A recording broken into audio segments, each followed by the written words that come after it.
Hey guys, welcome back to the channel. This is a story about what if Naruto has accidental bloodline chunin exams. Before I start, please support for more amazing content, and do consider subscribing to my channel and share this video with your friends. This is written by SoulDragonNaru and link in description and support writer. Let's start the video. Prologue start. Naruto Uzumaki was now trying to think about jutsu. The reason he was obsessed with ninjutsu was because each Hokage had a special ninjutsu fighting style. The first had wood, the second water, the third was said to know all ninjutsu in the leaf, and the fourth only had one, but it was an A rank he threw around like nothing along with seals. Naruto believed he needed a style one that would make it his own. Naruto did something he never did. He went to the library. He was a ninja nose, so they couldn't kick him out after all. Naruto wondered what he could learn. He hated reading, but for his dream he would learn. Naruto made it to the library in no time. Naruto walked inside. As he did, he was confronted instantly. "What are you doing here, demon?" Naruto sighed. "I am just researching ninjutsu." Naruto answered. "I don't care, get out." She yelled. "What? How can you kick me out of a public place without a reason? You being a demon is reason enough. Now go." Naruto hung his head in defeat. He didn't want to deal with this, so he walked out. He would come back later. Hinge though. Naruto sighed and went into an alleyway as he leaned against the wall sitting down. "Hey there." Naruto turned to see Ebisu though. "Great, the closet perv." Ebisu glared at him for that comment. "I merely wanted to know what you would want in a library." Naruto sighed. "Ninjutsu," Naruto answered. "Every Hokage has a special ninjutsu style. I was hoping to try and find one." Ebisu nodded. With Naruto's obsession with being Hokage, it made sense. He knew the boy could be serious if he needed to be, and yet he didn't go to the Hokage and tell on the women, most likely to not get the woman in trouble. "I see. What about your Jounin sensei? Shouldn't he teach you ninjutsu? All he ever does is train Sasuke. I am stuck working on chakra control, but I don't even know what I am doing. He hasn't even taught me how to control chakra." Naruto had no idea why he was talking to Ebisu of all people about this. "I see, perhaps I can help you." Naruto blinked and looked at him.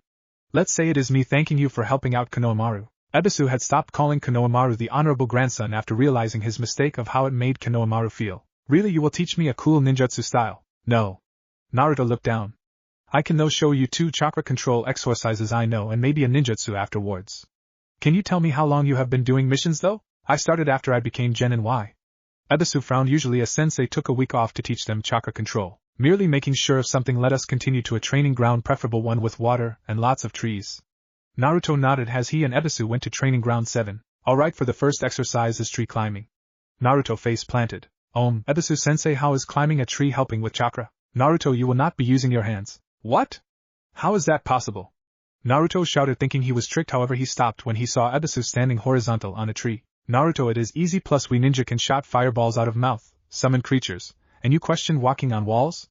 Naruto was quiet. He had a point. "Okay, so how it work? Simple, put chakra in your feet. With every step you put too much, you will blast off to little, and you will slip. You might want a running start." Naruto nodded and ran, only making it about 2 feet before being blown off of the tree. "Naruto, you should use shadow clones to help you with this." "What good would that do? How far did you get in that scroll?" Only the hand sign, and that it was a clone jutsu." "I see, Naruto. Every clone technique has a special ability. If I were to make a water clone, it would turn into water, allowing strong ninjutsu jutsu. A regular bunshin can run a person out of kunai if they believe it is you, though they make no sound. And the kage bunshin is a scouting technique. Anything the kage bunshin learns you will as well after they dispel. Just use them, and it will be fine. As long as you don't use too many, you will start to figure out why soon enough." "Oh, okay. That, and the author is too tired to make sense of this for you." "Sounds like him. Anyway, let's stop breaking the third wall, and just go on with training." Naruto woke up the next day. Thankfully, he had been given off. Naruto had mastered tree climbing in a single day as he went to train. He got into the training ground as Ebisu was there already, while Naruto was 5 minutes late. "You're late," Ebisu said, looking at him. "You try having Kakashi-sensei has a sensei." Ebisu nodded. "I understand his habits, but whenever he is late, why don't you simple train?" Naruto blinked. He had never thought about that. "However, that is unimportant right now. Now for your lesson, I will teach you how to walk on water." "What?" "Naruto, remember when you acted the same yesterday after you was shocked about walking on trees?" Naruto nodded. "My lesson, remember it. Don't be shocked by the power of chakra. It is almost infinite what we ninja can do." "Alright, sensei. Good, now make some shadow clones." Naruto hesitated for a second. "What is it, Naruto?" "Well, aren't shadow clones like taking a fast road?" "I don't want to cheat." Ebisu blinked and then spoke. "Naruto, these 2 chakra techniques should already be in your arsenal. I didn't want to saw anything, but you are behind as a ninja. The only reason you are using them now is to get where you need to be. As a genin, you should have 3 chakra control techniques and at least 1 basic ninjutsu under your arsenal. Probably not mastered, but you should at least know them. After this though, I want you to stop using shadow clones. It is dangerous, you see. From learning so much at once like this will cause information to rush into your brain, causing you to be overloaded." If that is so, then why use it now?" Because you are learning the same thing, meaning the information is the same, overload shouldn't be possible. Naruto nodded. Now let us continue. For water walking, keep your chakra constant, for water is always moving, so you must always keep chakra in your feet instead of doing it with every step. Alright, sensei. Now make shadow clones to help. Naruto nodded and went to work. Naruto spent 5 hours with shadow clones learning water walking until he finally got it. Naruto smiled as he laid in a patch of grass being given a rest. So what is the next exercise? Naruto asked Ebisu, who frowned. Naruto, that was all the exercises I have to teach you. What, but you said 3 chakra control techniques. Ebisu nodded. Yes, you have 3. What about the leaf exercise? Naruto blinked. Oh, okay then. Alright Naruto, now remember, do not stop doing these exercises. Along with helping with chakra control, they can expand your reserves as well as help you in battle. Naruto nodded. Now since you have mastered these exercises, then I will teach you a jutsu. Alright. Naruto beamed at him and nodded. Thank you, Ebisu-sensei. Naruto shouted out, which Ebisu nodded. Now Naruto, I am a fire ninja, however your nature might not be fire. It might be another element. Element? Naruto asked, confused. Yes, you see, every ninja has a natural element. Mine is fire, which use katan jutsu. There is suiton for water, doton for earth, riton for lightning, and futon for wind, but I doubt you have wind. Naruto blinked. What, why would I not have wind, sensei? It is a rare affinity in Konoha. I only know of one who has the affinity. I am fire, though along with a natural element some ninja learn a sub-element to help them. Seeing as water is my weakness, I would learn a lightning jutsu to overcome it. Since my affinity is fire, I couldn't learn water. Naruto nodded to him. Now water beats fire, fire beats wind, wind beats lightning, lightning beats water, earth is special, it beats lightning and wind, but fire and water beats earth. Okay, so how do I know which element I am? Well, normally I would use chakra paper, but I am currently out at the moment, so I was planning on teaching you a fireball jutsu. Konoha is known for fire jutsu and many have it as a natural element. So it would be understandable for you to learn one even if it is not your element. With your reserves it should not be a problem, especially a low-rank jutsu. Okay sensei, what's it called? Now it is called Katan Great Fireball Jutsu. It is a low D rank jutsu. That's one weakness, is it will not be stopped until it consumes something. Isn't that dangerous? Naruto, the attack can be stopped by the first thing it consumes. You simple must work on aim. It will not burn a tree down, but it will do some damage to an enemy ninja. Naruto nodded. The only other weakness is it will always shot straight. I am learning a jutsu like this, then wouldn't it be better to learn something without a weakness? Naruto, every ninjutsu has at least one weakness. Your shadow clones, for example, stand a single hit. Some are hard to control, but remember, no matter how powerful jutsu is, it will always have a weakness. Naruto nodded and took the information in. He always knew about jutsu and wanted to learn everything about them. Alright, now here are the hand signs. Naruto laid in his bed as he stared at his burned hands. That fire jutsu had effects that Ebisu had said would go away if he got more us to fire jutsu, which would take time. Why hadn't the Kyuubi healed them yet? Kyuubi was inside of the cage in the sewer of Naruto's mind. That teacher of Naruto had tried to teach him, though he didn't know that Naruto was in fact a wind type, making it impossible to learn fire jutsu. The Kyuubi was a fire nature, and naturally he had assumed his host would have fire due to his influence. However, that was not the case. Out of all types it had to be wind. Kyuubi, though, now what would he do? His host needed fire. It was insulting to him if his host did not. After all, fire is about power while wind may be about combat. But fire was destruction. He would not be humiliated by something as simple as elemental nature. He then smiled as an ideal came in his head. It would cost some of his chakra, but he would force Naruto to be a fire nature and destroy the wind nature. Naruto woke up in a sweat. As he blinked, he looked and saw his hands healed. If he was healed, why was he sweating? Naruto didn't know what to do. Was he sick? He never got sick. The Kyuubi made sure of that, he thought. Naruto suddenly vomited on the ground as he passed out. Sasuke sighed as he knocked on the door of Naruto's apartment. He had been 5 hours later than Kakashi before any even realized what was wrong. Sasuke heard no answer. Dope, if you don't come out I will drag you out. No answer came as Sasuke sighed. He didn't want to deal with this today, he would rather train. Sasuke opened the door and froze. Sasuke saw Naruto lying on the ground sweating as there was vomit on the floor. Naruto was pale as he tried to make sounds, but all that came out was small attempts to breath. Oh shit! Sasuke said as he gone to get Kakashi, his sensei. Naruto woke up in a white room as he looked around and noticed it was the hospital. Naruto sat up as he stretched. He felt better than normal. He actually felt great. Naruto heard the door open and saw the third Hokage. Naruto, you're up. Hey old man, Naruto said, looking at the third Hokage. Naruto, we need to speak. Naruto nodded to the Hokage, who spoke. I don't want to drag this out, but I believe you have awakened a bloodline. Bloodline? What is a bloodline? A bloodline is something that is carried through the genes of ninja that give them special chakras. The third answered as Naruto started beaming. Now we are unsure of what your chakra is, alright. However, bloodlines usually revolve around elements except for dojutsu and some special ninjutsu. Wait, what would having a unique chakra be good for? Naruto, most bloodlines combine elements. Saw you have wind and water, it would make ice. Fire and water make boil. Earth and water make wood. Earth and fire make lava, and so on. Naruto nodded, getting the ideal. So I can use something no one else can. Sarutobi nodded and pulled out a piece of paper. Now however it might not be 2 elements, it might be something else altogether. If this shows nothing then we will have to try some other test, alright. Naruto nodded as he took the paper. Now all I want you to do is channel your chakra into this piece of paper. Naruto nodded as he began to channel his chakra. What happened shocked the professor. The paper tore apart, burning into ash. So wait, that is fire, right? No, if it was fire then it would only burn, not turn into ash. I have never believed it possible you have the ability to mix fire and wind. Naruto blinked at that. Aren't them 2 opposites? Naruto asked, clearly confused. Naruto, in fact they are. No one has successfully combined the 2 in an attempt except for one jutsu, though it was low rank. That was the best anyone has ever came to. Wait, why would people try to combine it? I thought you needed a bloodline. Naruto, in the old days it was believed elements were inherited. As such they would marry 2 elements such as earth and fire, which would make lava. They attempted each combination over time, however fire and wind was never combined. So I have a bloodline no one else could possibly have or has even heard of. Sarutobi nodded. Awesome. Sarutobi smiled and then spoke. Naruto, when you are released I want to see you. Alright, I have a jutsu that might help you. Naruto beamed and then frowned. But I am fine right now, why can't I go ahead and learn it? Naruto, do this for me and I will treat you to ramen after I finish my paperwork, alright. By the way, Naruto-kun, you might want to look in a mirror. Okay, GG.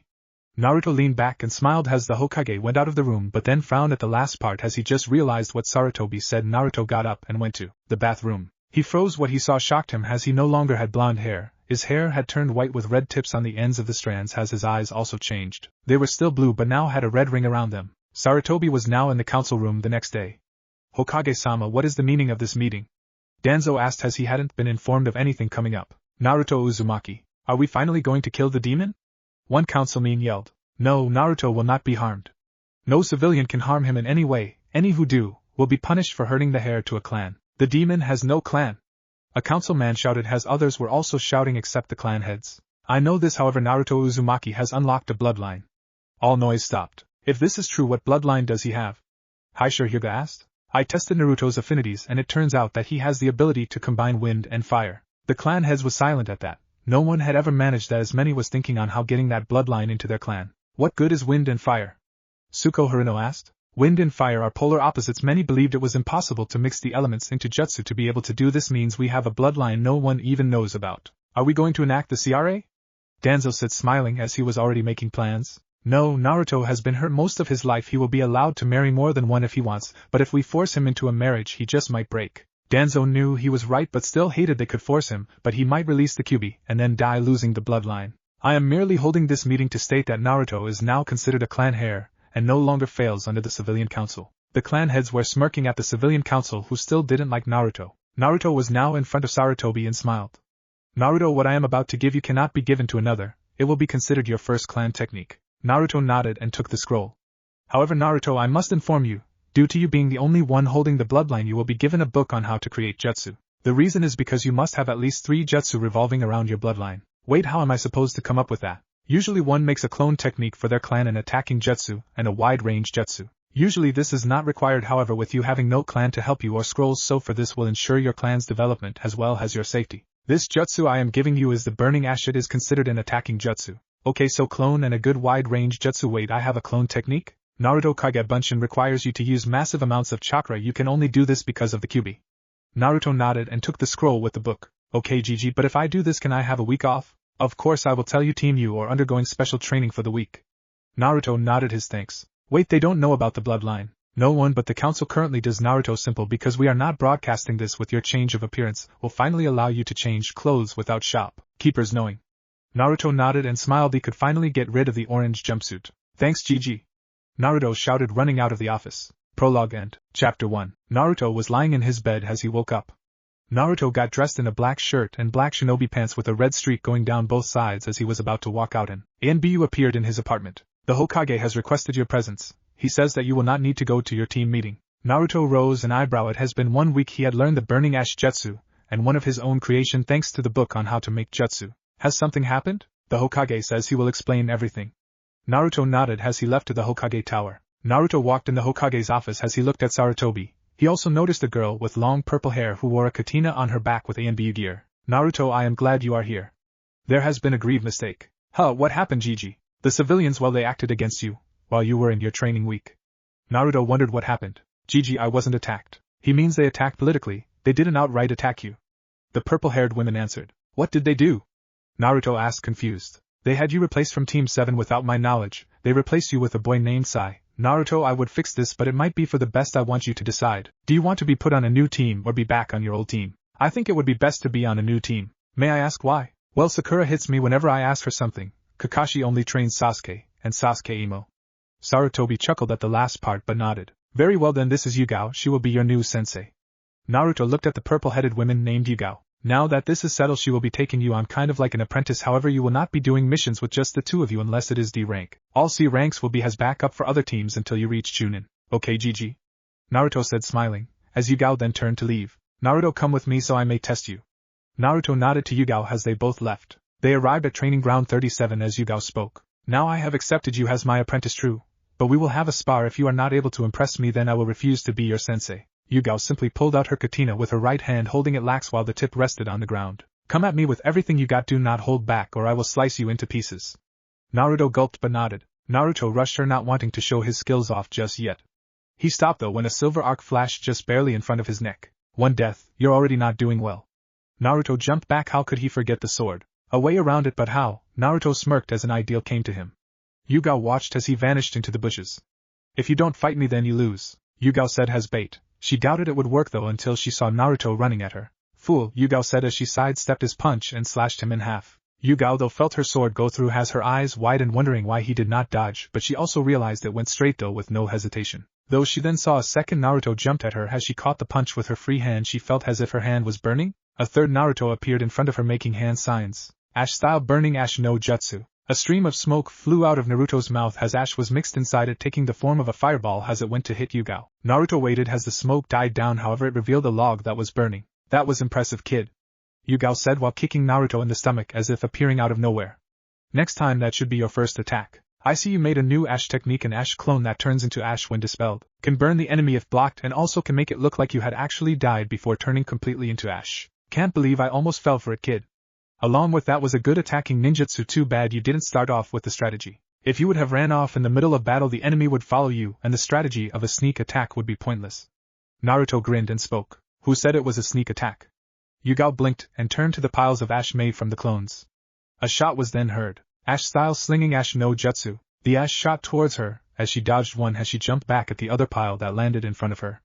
Not bad, kid. Ash-style ash spikes no jutsu. The ash pile in front of her rose into a spike towards her, as she slashed it in half. Yugao rushed Naruto and slashed as he barely pulled a kunai out in time to block the attack. Taijutsu and Kenjutsu need work. He seems to have ninjutsu down. Need to check genjutsu. Yugao jumped back at her thoughts. She knew she would already accept the kid after the display of ninjutsu, but still needed to check his genjutsu. Demoniac illusion, heartfelt sleep no jutsu. Naruto simple passed out. Naruto woke up in the training field as he saw Yugao leaning against the tree.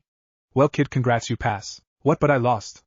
Naruto said, confused. You was never to win, only show me you had potential. Your genjutsu sucks, your taijutsu needs work, you practically have no skills in kenjutsu. However, you came up with some rather good ninjutsu, kid. Tell me what gave you the idea for them? Actually, I only remembered what the book said and came up with them on the fly. Yugao blinked. Well, that is a rare thing, in fact nearly unheard of, to create jutsu in the middle of battle. But don't do it again ever. Why, sensei? Well, think first off, you never know if it is going to work, and that is the main reason why you must develop jutsu. The slinging ash, as you called it, was practically useless. All it did was move the ash, but it was slow. It would be better if, let's say, it was a strong wind current that spread the ash around. That way you can freely manipulate the ash without having to worry about where it is at. The ash spike has potential, but for now I would stick with the burning ash jutsu. The spike still needs to be developed. I slice though it too easily for it to be effective. How it is now, tough. You would be lucky if you could get it to work. Tight. Now I would focus on perfecting them two jutsu and not worry about others. Alright, sensei, so, what now? Well, your biggest weakness is genjutsu, so I will now show you how to break a genjutsu. Tomorrow we will be taking a few D-rank missions. D-ranks, Naruto sighed. Why, I would rather simply train than the damn D-ranks, Naruto said, trying to hide a scowl as he hated D-ranks. D-ranks are simply used in order to get the requirements of the chunin exams. You have to have at least 30 missions complete, and well, D-ranks are an easy way to achieve that. I thought I could not become a chunin until I had a clone, attack, and wide-range jutsu? Naruto, usually only 2 of those are fulfilled. The Hyuga do not have a clone technique, the Aburame does not have an attacking technique, only wide range, and the Inuzuka have no wide range techniques. The Yamanaka only have a single jutsu, that is none of them. So it is only recommended? Yugao nodded. Now come on, you need to learn how to dispel genjutsu. Naruto was now waiting on his sensei. He had trained 2 weeks non-stop with her in order to learn how to dispel genjutsu.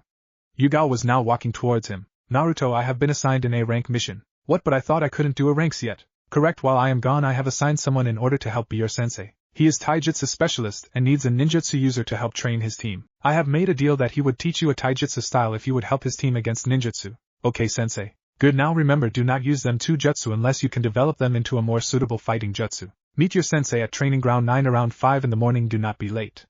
Naruto nodded as Hyuga went off. Naruto was now walking towards the training field the next day. He was 5 minutes early as he waited and saw no one. He waited and noticed it was 4:59 in the next instant. Green blurs were racing towards him and stopped. I see you have come early, my youthful helper. Guy sensei, who is this? He has agreed to help us fight against ninjutsu. Lee was beaming already. My ninjutsu arsenal is not the big, but I do have a 3 ninjutsu and another 2 but are not battle ready yet. That is fine, we will simply have to work around them 3. Tell me what type of jutsu you have. 2 clone jutsus and 1 attacking jutsu. Guy nodded to him. And the 2 you are working on? A wide range jutsu and another attacking. Neither are battle ready yet. Guy nodded. I see. I will teach you every other day in taijutsu while you help my team learn to defend against ninjutsu. Is that fine with you, Yuzume-san? Yes. So where are the other 2? They unyouthfully declined the morning schedule and decided to practice at 8 instead of 5 when it was assigned, instead of training with me and Lee-san in the mornings. I see. What should I do? I believe you should work on your ninjutsu, the 2 that have not been developed, while me and Lee warm up. That way you may develop them to be ready for battle. Naruto nodded to Guy. I have a question. Why do you need to learn against ninjutsu from me? Well, we are a close combat team that excels in taijutsu. I do not know many ninjutsu. The ones I do know are support ninjutsu that help me in combat. As for you, the reason is because the other genins have to learn and your sensei is currently away on a mission. I would ask a ninjutsu specialist, but I want to play it off at their level. So because I am a genin and am specializing in ninjutsu pretty much. That is correct, my youthful friend. Naruto sighed. He really had to work with green spandex. So how long does your warm-up usually last? If we complete or warm-up goal, then 1 hour, if not then 3 hours. Naruto blinked. What kind of thing was a warm-up goal? Now Lee, we must run around Konoha 50 times. Yes, Guy sensei, if not I will do 500 push-ups one-handed. Naruto watched as they went back and forth saying what they would do if they could not complete the task before running off. Well, might as well practice. 3 hours later, Naruto was now panting as he finally worked out the last few kinks in one of his jutsus. Why are you here? Naruto turned and saw a Hyuga in front of him. Huh! That only got the Hyuga irritated. I said, why are you here? This is the training ground of Team 9. Oh, I am to help with the training of Team 9. Niji, he is probably the genin working on ninjutsu. Guy sensei told us would help us. Naruto looked and saw a girl with buns in her hair. Hey, I am Tenten. I am Naruto Uzumaki. Niji blinked then spoke. I am Hyuga. Niji, my father told me about you and your new bloodline. Niji said. Wait, new bloodline? Tenten asked confused.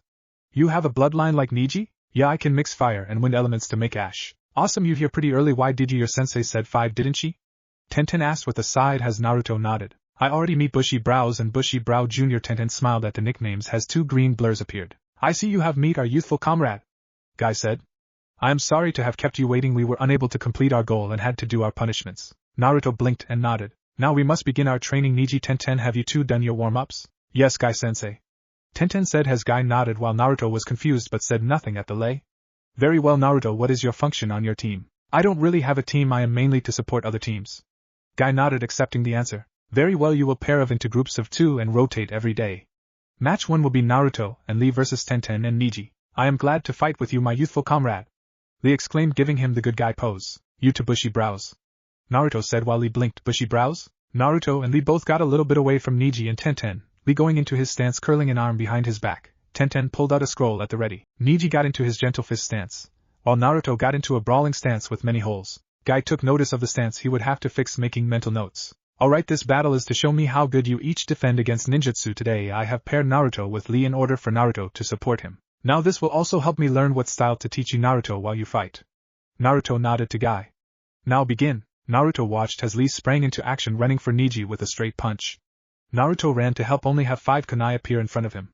Sorry, but I am your opponent. Naruto smirked. Sorry, not this me.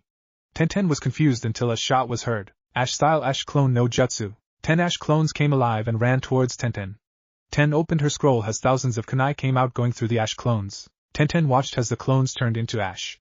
She saw one still standing. As she reached for her hand kunai scroll, the clone was faster. Ash style Ash storm no jutsu. The Naruto clone held a hand sign as Tenten saw the ash raise up and began spinning everywhere as if it was a sandstorm. She couldn't see anything in the storm. Tenten felt some ash fall on her as forearm as it burned her. Tenten kept on brushing ash that got on her, trying to stop herself from burning. Naruto was now running to help Lee as Naruto had left his clones to Tenten. Good thing he mixed the Kage Bunshin with them, he thought. He learned Ash clones had a time limit before dispersing and couldn't use jutsus like shadow clones. Naruto saw as Neji was smirking at a down Lee.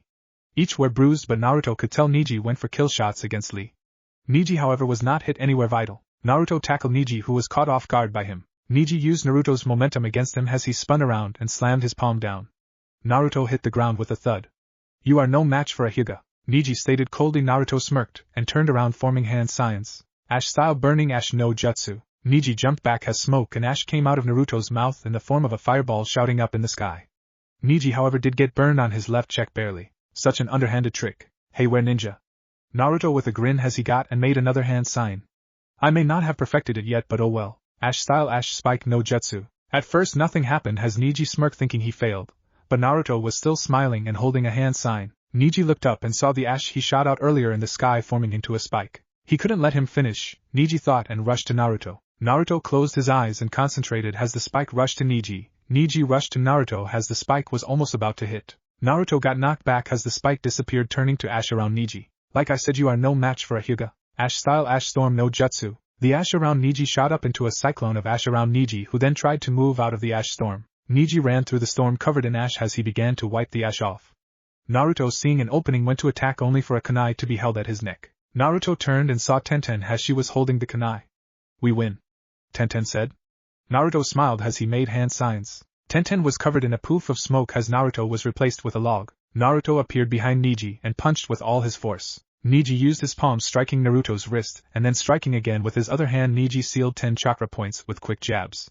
Naruto jumped back only for kunai to be slung at him as he took out his own kunai and blocked a few as 3 sliced the sides of his arms. Neji was now running towards Naruto to knock him off. "Dynamic entry!" Lee shouted in an air kick as he hit Neji directly in head. Neji rolled on the ground, being knocked back as he stood up. "Thank you for letting me rest, Naruto-san." "Yeah, no problem?" Naruto said, blinking. He was only resting? Naruto was shocked though when Lee ran to Neji as Neji was getting up. Lee kept blurring from the speed he was running at. Naruto got hit in the chin with a staff. Naruto turned and saw Tenten, who was smiling. Guy watched the 4 genin spar against each other. Naruto was doing great in ninjutsu but was relying too heavily on them, though he could understand of course with how lousy his taijutsu was. His kenjutsu, well, he could see how he had deflected the kunai sent by his student Tenten, that he was not good at it. He merely moved and had no accuracy. His students were not doing good against the genjutsu.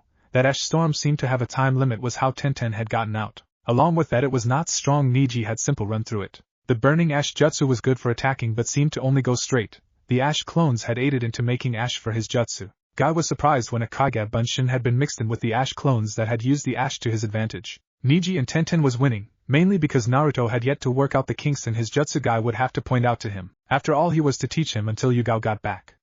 Guy began to think of the many taijutsu styles he knew. His one style would not work at all. Tai Chi, no, he couldn't see it with Naruto. Taekwondo, no again, what style would work? Guy then nodded to himself as he had a style for Naruto in his head. Alright, enough. Guy said as the 4 genin stopped. Tenten, holding a sword at Naruto's neck as 5 clones, was around her. Neji was about to gentle palm Lee in the stomach, who had a fist at Neji's head inches away. They all pretty much froze. Now credit each of you where your youth has failed. Naruto blinked. Does he usually say youth in everything? Each genin stopped and lined up next to each other after Tenten got her weapons. Now Tenten, you had easily been fooled by Naruto's clones and his Ash Storm Jutsu. Naruto's Ash Storm Jutsu was however incomplete. It did not do too much damage to you and only lasted a few minutes. Naruto, tell me, what was your ideal about this jutsu? Originally it was to spread around the ash my clones make so I can do stronger jutsu, though I had the ideal to form it like a tornado around the enemy to hurt them. I see. Well then I suggest you widen the tornado and focus less on the tornado speed. The more speed the more damage. However, the wider it is the slower it will get. Naruto blinked and nodded. Now Neji, you constantly let your guard down. Naruto grazed you with the burning ash jutsu because of it. If his ash storm jutsu was complete you couldn't have run out of the jutsu. You was lucky the ash spike jutsu was incomplete. Naruto, why did you attempt the jutsu that was not complete? Well, I have been working on both jutsu, although I thought one was complete. I need to work on that. And well, I believe the ash spike was battle ready, but it takes too long to form. I see. However, you should practice the jutsu though before even attempting it in battle. Now Neji, if that jutsu was complete you would be dead. It would have hit you, and thankfully it was not complete. Neji only nodded, not saying a word. Lee, I am sorry, but I was unable to criticize you. Lee looked a little saddened but nodded. Now Naruto, come tomorrow at 5 for warm-ups. I have a special taijutsu style I believe will fit you perfectly. Naruto nodded. Now you are free to go. Me and my team will now be taking a mission. Naruto left then. See you, Bushy-brow-sensei. End of chapter. Chapter 3. Naruto was now walking to the training ground. Guy told him he would be learning his taijutsu style today. Naruto walked into the clearing as he saw Lee and Guy there. Hey bushy brow sensei, Naruto-san, I see you're here now. We may begin or warm-ups together. Warm-ups? Of course, before learning this style you will need to warm up so you do not pull a muscle of any kind. Naruto nodded. How bad could it be? 1 hour later, Naruto was nearly exhausted from all the running around and push-ups he had to do. Now that you have warmed up, I can teach you your taijutsu style. Cool, so what is it called, sensei? It is called the rolling fist. The rolling fist? Naruto said he had never heard of that style before. The rolling fist is a rare taijutsu style that many simple do not bother learning. Its style was almost lost, however one dojo still remains that teaches that style. Naruto nodded to Guy. Now it is called the rolling fist because of how the style delivers a punch. I notice you rush forward and do not think things through or care where you hit. The rolling fist can deliver great damage to an enemy from where they hit, unless of course you only graze them. Cool, so what do I do first? First I will teach you the stance of the rolling fist. Copy me. Guy then spread his feet out to remain balanced as he put his left arm with an open palm, while his right hand was beside his waist but not touching him, as the fist was a knife hand. Naruto copied the stand to his best ability. Alright, now I will show how to strike. The rolling fist is simple but effective. You simple start off with a knife hand. You start with a jab, as in the middle you shall roll your fingers and curl them. Your fingers should not touch your palm. Naruto nodded and went to form the fist. Naruto, stop. It is in mid-jab that you should roll your fist, not before. By doing so you are adding a small amount of momentum to your fist, making them strong. Alright, sensei. Guy nodded and pointed to a post. Now 300 punches, do not forget to roll your fist. Naruto nodded and went to the post.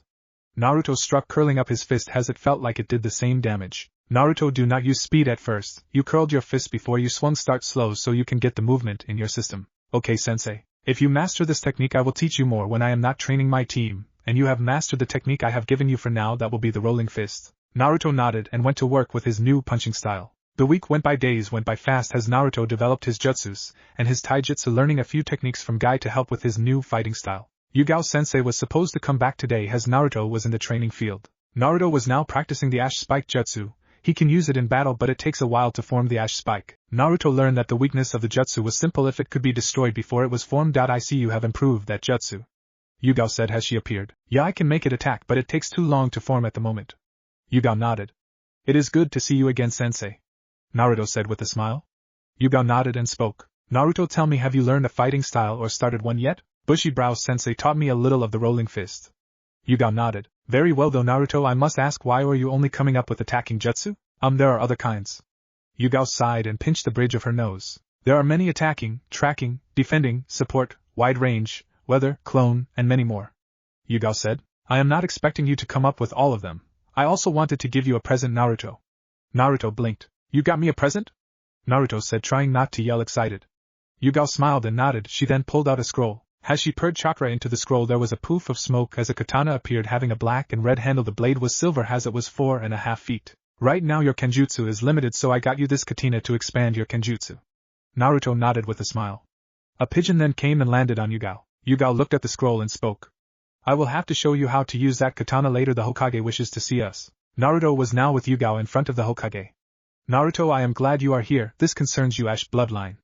Naruto nodded as Yugao knew what the Hokage was thinking. Hokage-sama, you cannot put him in the CRA, he is too young. The Hokage sighed as Naruto spoke. What is the CRA? The Clan Restoration Act. It is where a male can marry up to 3 women to make sure his bloodline continues on. Yugao answered for him. Wait, but, Naruto, I did not call you for that, but it concerns it. You see, I have managed to persuade the council to stay into one wife after you become chunin. If you can find someone before then, the council has agreed they would drop the matter. Naruto nodded. Well, he didn't have to rush being a chunin. However, you must take the upcoming chunin exams. But how can I find someone that soon? Naruto, I will try to do what I can, however I only came to warn you. They already know you have created 3 ash techniques, and know the burning ash jutsu, meaning you're eligible for the chunin exam in their eyes. Wait, 2 of those techniques are not finished yet. I know, however they do not care. I am sorry about this, Naruto. It's okay, Gigi, I understand. Good luck, Naruto. Sarutobi said as Naruto and Yugao left. Naruto sighed as he kept working on his ash spike jutsu. No matter what he did, the ash spike took too long to form. Naruto kept adding more chakra into but nothing, it would still be the same. Naruto sighed and kept at it. He knew jutsus took a long while to complete, but then low-rank jutsus should be easy, he thought. Maybe he was adding too much chakra? Naruto began to lessen his chakra, but the same thing happened, still too slow, it did not speed up at all. Naruto grabbed his hair in frustration, trying to figure out what the hell is wrong with the jutsu. You're adding way too much, Naruto. Naruto turned and saw Yugao. I tried adding less chakra but the speed stays the same, I don't know how to fix it though. Yugao frowned. Usually jutsu that cost a little chakra wear faster, and then she spoke. Try the attack again, Naruto. Naruto nodded as he made a hand sign as the ash gathered together, forming a large spike nearly as big as him. After a few moments it hardened into a black spike with red ash surrounding it. Now try a small spike. Naruto confused nodded as he let the giant ash spike fall apart. Naruto then made a smaller spike. As he did, he made it about the size of a regular kunai. Naruto then was shocked. It took a mere 2 seconds to completely form. I see, the more ash you have, the slower your ash is, the less the faster. Yugao said. Naruto, try making the spike and know the form of a saban. Naruto confused but nodded. Naruto changed the shape, making it use even less ash as the ash saban hovered in the air. Now Naruto, I want you to hit a training post with it. Naruto nodded as he let the ash saban fly. The next instant the saban flew through the post and deep into the ground. They both was shocked at the speed. Naruto, I think we have made a new jutsu. Naruto nodded and then grinned. Thanks Yugao-sensei. Yugao nodded. Now I don't have to worry about the ash spike. Naruto, the ash spike is still incomplete. This jutsu is something else. How are they different? You saw what your ash saban did, right? Naruto nodded. I want you to use the ash spike on the post. Naruto nodded as he made the ash spike. It took a while, however, as Naruto finished his spike and sent it at the post. It was about as fast as Sasuke's fireball jutsu. As it went forward, it fell apart though in mid-attack. Yugao frowned at that and then she spoke. Naruto, what do you know about elemental manipulation? Yugao sighed. Honestly, what has Kakashi taught this kid? Okay, well, the reason it is slow is because you have not yet learned to manipulate ash. Without that kind of training you cannot perform high-level elemental ninjutsu without it falling apart. Naruto nodded. I would teach you, but this is to be learned when you reach chunin. For now you should use less ash and it should work. Naruto sighed but nodded. Well, Naruto, you can practice this jutsu later. For now we need to the Hokage for a mission. Naruto nodded. Okay, sensei. Yugao and Naruto left, hopefully to get a good mission. Let's see, finding the Fire Lord's wife's cat, painting a fence, we have babysitting the Hokage-sama. Sarutobi turned to Yugao. I was actually wondering if any genin was on C ranks that might need help. Naruto started smiling at the thought of a C rank. Are you sure he is ready? Yugao nodded. He has made enough jutsu to satisfy the council. He has learned the rolling fist from Guy. The next thing he needs is some experience on the field. Sarutobi nodded. I see, the only one on a C rank mission is currently Team 7 on a mission to Wave. Naruto looked down at the thought of Team 7. Naruto, are you ready to face them? I don't think I can. Naruto said as Yugao spoke. Well then I have an ideal, Naruto. Naruto blinked at her. I can go as Nico, and you can go as Kitsune. Huh? Naruto said, confused. The Hokage threw a white fox mask at Naruto as Naruto grabbed it. Think of it as ANBU training. While on missions above D rank we will use the code names Nico and Kitsune along with wearing these masks, that way no one knows who we are. Naruto nodded, grinning. To him it was like a prank. Very well, Team 7 is currently sent to Wave in order to protect a bridge builder. I however believe that might be more to it. Yugao Nico nodded and left. Naruto now walked with Yugao as he wore Umbu-style clothes she got him along with his fox mask, Yugao wearing the same except for a cat mask. So sensei, what is Wave like? Well, it is a port town. From what I have heard they sell to people around them, other than that nothing. Naruto nodded, accepting the answer. Why would the Hokage think something was special about it unless? Yugao shook her head. The Hokage wouldn't send genins if he suspected that, but just to be safe. Naruto, I don't want you shouting the name of Yujutsu, alright? Naruto nodded but was confused. Yugao knew she had to come up with a cover so Naruto would not get suspicious. The jounin of Team 7 is Kakashi Hatake, the copycat ninja. His eye he keeps covered up is a dojutsu that copies ninjutsu, genjutsu, and taijutsu. Naruto nodded and wanted to protect his ninjutsu. Okay, sensei. Yugao nodded. Chapter end. Chapter 4. Naruto looked at the blisters on his hand. Yugao had been training him along the way in the basics of kenjutsu. Naruto and Yugao were now in Wave and soon found Tazuna's house and walked inside. As Yugao walked in, she blocked a kunai that was thrown at her. Yugao blocked the kunai with her sword as Naruto saw a pale boy with black hair. I was unaware of backup being sent, especially ANBU. The Hokage had a bad feeling about the mission, and it seems he was right. We are here to assist reinforcements, or on the way. May I see proof? Yugao pulled out a scroll and showed him. It was signed by the Hokage. I see, forgive my quick judgment, I am Sai. Nico, this is Kitsune. Sai nodded and was confused why someone would choose the fox mask. Is he not young? He is still in training as he needs to get experience at the moment. Sai nodded, accepting the answer. The Uchiha do not let him know about the backup. Any time I have sent for backup he has killed the messenger, the jounin, and the kunoichi did nothing to stop him. Yugao nodded. Very well, thank you for the information. Sai nodded and walked forward as Naruto and Yugao followed him. Sakura was asleep with her head on the table as Sasuke was too tired to move. Where is Kakashi Hatake? Yugao said as Sakura waked up. Who are you? I am Yugao, a jounin sensei. Now where is your sensei? He is at the bridge protecting Tazuna. Why are you all here? I was told to stay in case bandits attack the family. The Haruno refused to leave the Uchiha. Sai answered as Yugao turned to Sakura, who didn't look the least bit ashamed. I see, if your sensei dies I wonder if you will be able to forgive yourself. Sakura said nothing while Naruto bit his lip under his mask so he wouldn't defend Sakura and clue them in as to who he was. Naruto, you and me will be aiding Kakashi, follow me. Naruto and Yugao were now walking towards the bridge as Naruto spoke. Sensei, why did you send for backup? Isn't we backup? Naruto, this island is not connected to any type of land. The people here are obviously poor, yet Gato is rich. He most likely hired bandits, and if he is rich he can hire ninja has. Well. Naruto nodded, finally understanding. They soon saw the bridge as thankfully it was not under attack. Kakashi saw both of them and narrowed his eyes. Who are you? I was unaware of backup or even a Kitsune NBU. I am Nico and this is my apprentice Kitsune. The Hokage had a bad feeling about this mission and sent us to help you. Yugao said, showing Kakashi the mission scroll. Kakashi read the scroll and nodded. Thank you, we need it. Why have you not sent for backup? Last time the Sasuke destroyed the messenger I haven't had time to send a message. Yugao nodded and knew the lie. Why would he endanger them? How many workers do you need? Yugao asked the bridge builder. I would get more, but unfortunately they all quiet. Kitsune can make solid clones. He can help Kitsune make clones and help the bridge builder.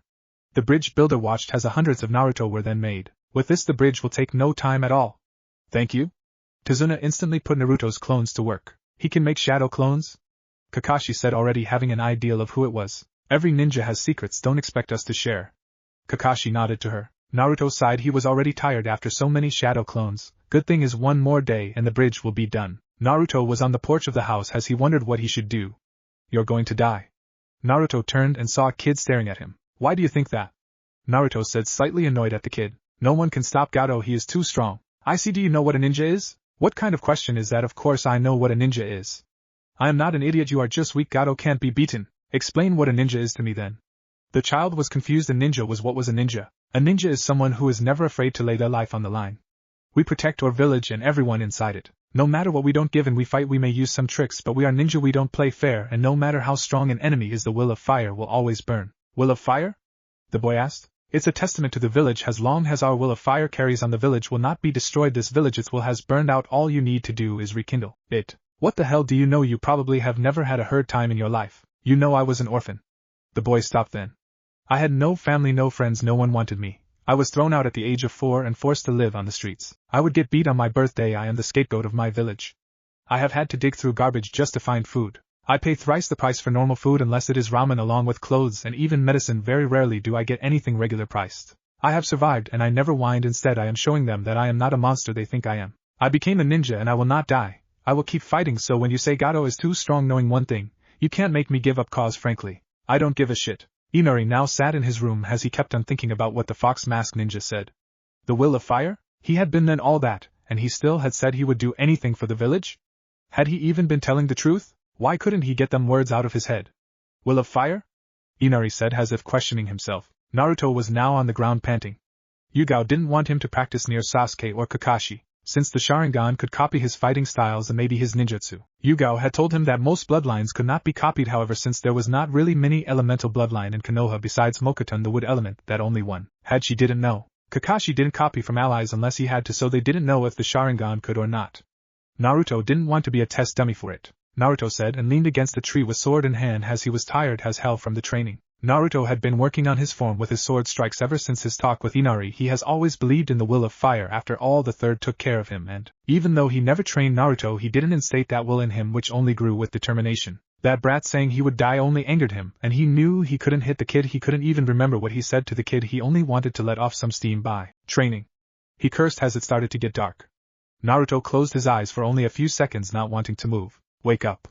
Naruto heard a feminine voice as he slowly opened his eyes. You'll catch a cold out here if you stay asleep like that. Naruto saw the girl had a pink kimono, and her face was perfect. Gomen, Naruto fought down a blush as the girl chuckled. I am Haku, by the way. What are you doing out here? I am training to get stronger. Haku raised an eyebrow. Are you a ninja? She didn't remember seeing the kid from earlier. Yeah, I am. Naruto said with a grin, but then noticed his fox mask had fallen off. Oh crap, oh crap. Naruto rushed to his mask that had fallen off during training as Haku chuckled at the boy's antics. I see. Why do you need to get stronger? Haku asked the boy. You already seem strong to me? Yeah, but I am not nearly strong enough. I want to be the next Hokage. I need to get stronger. I see. Do you have any precious people? Naruto blinked behind his mask. Precious people? Naruto thought for a minute as he saw Irika, the one who actually taught him, the ramen vendors who was the first to accept him, the third Hokage who helped raise him, Yugao the one who taught him now, guy who didn't discriminate, Konohamaru who now saw him as a rival and a sensei. Yeah, I do. Haku smiled. When you protect those precious to you is when you are truly strong. Haku said. So what are you doing out here? Naruto asked. My uncle is sick, so I am picking herbs to help him. Can I help? Haku nodded as Naruto got up to help her. Naruto and Haku began to pick herbs in a comfortable silence. You know, you're very pretty, miss. Haku had a little blush and spoke. Thank you, she said, but then smiled inwardly. But I am a boy. Naruto's eyes widened as she let out a chuckle. Works every time, she thought. Of course it was a lie, but then the face was always priceless. Kitsune, Naruto turned and saw Yugao in her cap mask. Hi Nico-sensei, Naruto said, getting up. You need to go onto the bridge to help the bridge builder. Hi sensei, Naruto turned to Haku as she spoke. Thank you for helping me, I will be able to ensure my uncle is fine, do not worry Kitsune-san. Naruto nodded as him and Yugao left. I see, so that brought back up, we should have expected this. Zabuza said in his bed. Hi Zabuza-sama, what should we do? We have to move up the process. If they just got here they would be tired from the long walk, and it would be best before they got too familiar with the area. But you're still wounded. I know I am going to have to get a favor from them. You are not talking about your old apprentice, or you? Hi him, he can take care of the brats whiles me, and you take care of Kakashi, and the two Umbu. Has he not forsaken us? Why would he aid us? Zabuza looked at a scroll. Because I have something he wants. You can't mean? Zabuza nodded. End. Chapter 5. Damn. Naruto said as he got up but heard a noise. Naruto leaned in close to the wall as he saw two bandits in front of Inari and his mom. Inari was now not sure what to do as he had stabbed a bandit in the leg. Ever since that talk he had with the fox guy, Inari had been thinking of what he said about the will of fire, and came to one thought. Don't bitch. Inari ran at the bandit, only to get slung against the wall as Inari fell. Inari ran again for him to be hit again.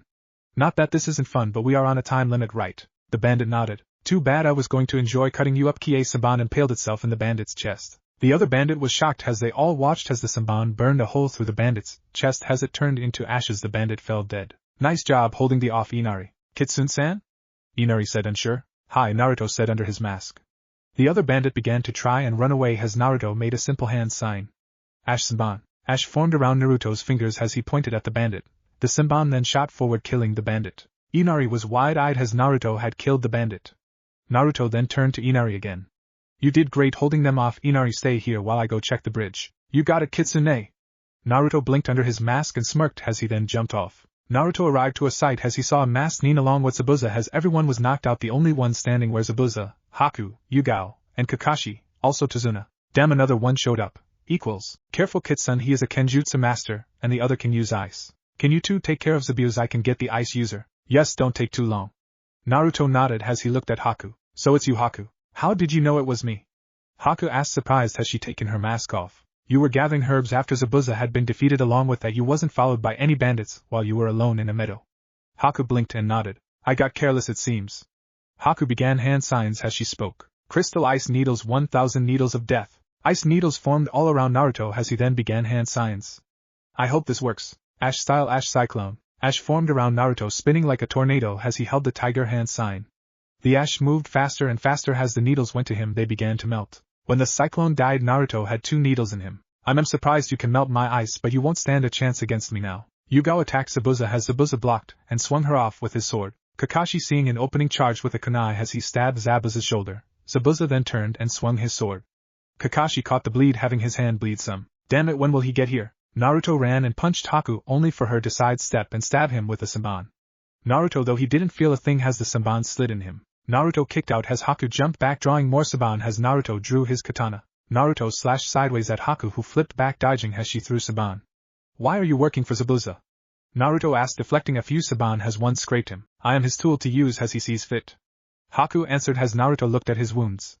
Why can't I feel these wounds? So you're a tool for that man? Yes, Zabuza in all rights is my only reason for living.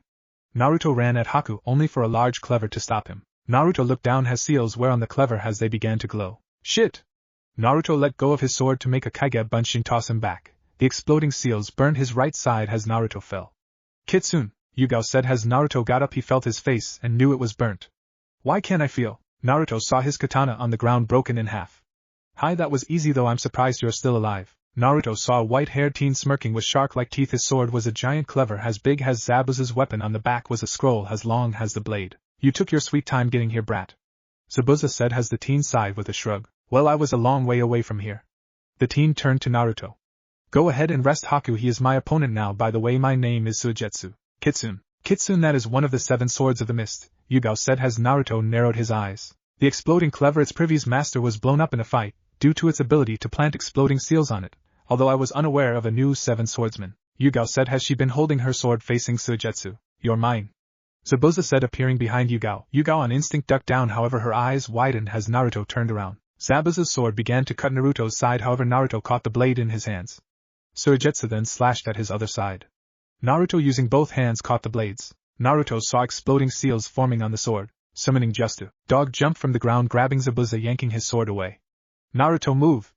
Naruto jumped to the side, however his eyes widened as Kakashi spoke his actual name. Too late.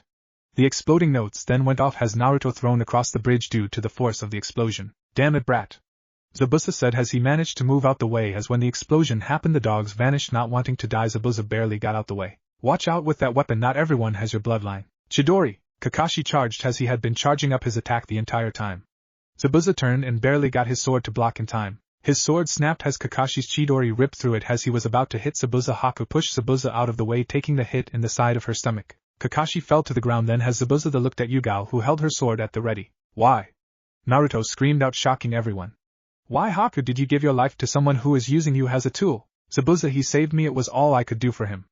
Haku said, laying her head down. In the end you died, at least you were useful. Haku smiled and drifted off in Zabuza's words. That is, Naruto said as Zabuza raised a brow. A tool? That is all you thought about her? Naruto yelled, a red chakra surrounding her. She gave her life for you and you say she was still a tool? Kid, what do you want? Kid, you've said enough? Zabuza said as he looked away. Haku was always a daughter to me. Sensei? Suigetsu said, shocked he had never seen his sensei ever shed a tear before. Suigetsu, I know I wasn't that good to you and you hated me for what I did, however I am sorry.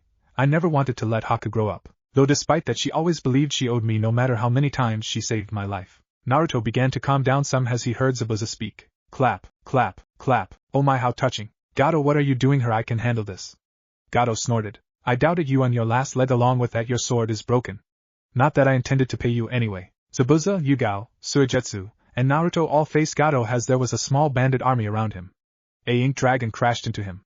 Huh? Naruto turned to find Sai completely unharmed. Kid, you're still alive? Zabuza and Yugao said. How? Yugao asked. I knew Gato was playing Zabuza. The best logical reasoning would be to eliminate the threat, so I laid possum. You never noticed, however. When did you fake your death? Zabuza said, shocked. When the washboard saw less with Saban in him. It was effective and efficient. That son of a bitch killed out meal ticket. Get him, then we can raid the village. A arrow shot the bandit in the chest. You stay away from our village. The bandits saw the army of civilians along with the few ninjas still standing and turned away running. Sai turned to Naruto and spoke. It is nice to meet you, Naruto. Naruto blinked then froze. How do you know my name? When Yugao came she said both you and her names, however your mask got knocked off, so I assumed it was okay, but now a nickname. Naruto sweet dropped a nickname. Whiskers. Naruto sighed and then turned to Haku as he went to her. Naruto then his eyes widened, he swore he saw her move. Naruto then lifted her shirt up just above her stomach. GK, what the fuck do you think you're doing? Zabuza roared. She's alive. What? Zabuza said, shocked. He then looked as Kakashi's Chidori grazed her, missing anything that could kill her but leaving a good 6th wound on her side. She must have passed out from blood loss. Yugao said as she walked towards them, refusing the urge to limp. If we bandage her up she will still live. Let us take you to my house. Tazuna said. You would do that? Zabuza questioned. I saw the entire fight. In fact, we want to make a deal with you three. A deal? Tazuna nodded and spoke. We want you to protect Wave. We don't have much now, but we will share with you everything. We have to pay you off until we begin to grow better. We will need someone to protect us. While this happens, you really want to put your lives in my hands? Zabuza asked. Why? Well, to be blunt, if someone attacked us they could detour the bridge, and we could all die. Suigetsu, I know you don't have any ties to this mission, so it is up to me, and Haku will be staying here. You know what I actually want, not a sword but that. You're pushing it, brat. What does he want? Naruto asked, blinking. He wants stop. Got to hate cliffhangers. Chapter start. I can't believe that was what he wanted. Naruto said to Yugao as the two was headed to Konoha. Neither to me, it was kind of stupid to run away because of that. Yeah, anyway, best to forget about it. Naruto said as Yugao nodded. So what am I going to do next, sensei? Well, you can take the day off. After doing a mission away from the village, it is best to stay in the village the rest of the day. Train, rest, go out to eat, it doesn't really matter to me. I'll go report to the Hokage, alright. Hey sensei. Naruto turned, but Yugao was already gone. Why couldn't I feel? It was probably nothing. Naruto said with a sigh. He was still wearing his fox mask as his broken katana was on his back. He entered an alleyway as he began to wonder for a weapon shop. Naruto put his fox mask in his pouch as he began to look for a store. Absolutely not. Zabuza shouted out in a drunken stupor. Listen here, eyebrows, you heard my demand. Suigetsu said. And you are not in a place to demand anything. Zabuza shouted out. Listen to him, hick, kid, you're far too young. I don't care about that. I want. Hello? Naruto came into a store as he saw Tenten in the store. Tenten, what are you doing here? Naruto? Oh, I work here when I am not training or on a mission. What are you doing here? I was only looking for a new katana, mine broke on a mission. You use a katana? Naruto nodded, a little freaked out. My sensei wants me to be adept in everything, not just ninjutsu, so she gave me a katana. That makes sense, I guess. Anyway, come on, we keep the swords in the back. Naruto followed Tenten to a room as he saw swords hanging everywhere. Well, here we are, by the way, how did your sword break? Oh well, Naruto began to tell Tenten about Wave and all that happened, as even she was shocked he fought against a legendary sword even if he didn't do that well. Naruto eventually bought a katana like the one he had and was about to leave. Hey Tenten? Tenten blinked and turned to Naruto, wondering what he wanted. Yes, she was cut off as Naruto kissed her. Tenten's eyes widened in shock as Naruto pulled away. Naruto, what was that? I'm sorry, but I wanted to kiss a beautiful girl before the exams. Naruto then ran off. Wait, Naruto was already gone. So you think you can run after that? Look, the answer is no. Zabuza said as Suigetsu glared at him. No. Look, it can't be that bad. Tazuna began to start only to be cut off as Zabuza spoke. No, the answer is still no. Then I have no reason to stay. Suigetsu said as Zabuza glared at him. Naruto was now practicing his kenjutsu in a clearing as he saw a kunai fly past him. Naruto turned to see Tenten holding a string of kunai in her hands. Naruto, talk now, why did you kiss me? Naruto sighed and spoke. I don't know. Tenten raised a brow for him to continue. I guess because I find you attractive, you are beautiful, you're not a fangirl, you don't faint when I am around you, and you take your ninja life seriously. What fool wouldn't want to kiss you? I know you probably don't think about me that way, but ever since I started training with Guy and you three, I would take small glances. I am not saying I love you, but I do like you more than a friend should. Tenten blinked. No one had ever thought about her like that. Sure, she had a crush on Niji when she first began, but she wasn't a Niji fangirl like many believed. Naruto, before I say anything else, what did you mean before the exam? You know about the chunin exams, right? Tenten nodded her head. Yeah, Guy-sensei is supposed to be entering us this year. Well, my bloodline is new and rare. The council wants to put me in the CRA. The old man convinced them to one woman. However, if I don't find anyone before the chunin exams, then they will get to choose my future wife. What? Tenten knew Konoha loved bloodlines, but that was a shock to her. Yeah, Naruto said as Tenten walked to him and grabbed his shirt. Naruto expected her to hit him, only to be shocked when she slammed her lips against his. Why not give it a try? But if you ever even think about cheating on me, I will make sure you will have no heirs. Tenten said as Naruto felt a kunai between his legs. Yeah, eyes Tenten-chan. Naruto stuttered as Tenten smiled. Good, you can pick me up tomorrow at 8. Suigetsu, I am sure we can talk about this. Haku said as Suigetsu sighed. Listen, Haku, I know what you're thinking, but no, Zabuza knows what I want, and he won't even let me try. Maybe you can tell me and I can help. No! Suigetsu shouted.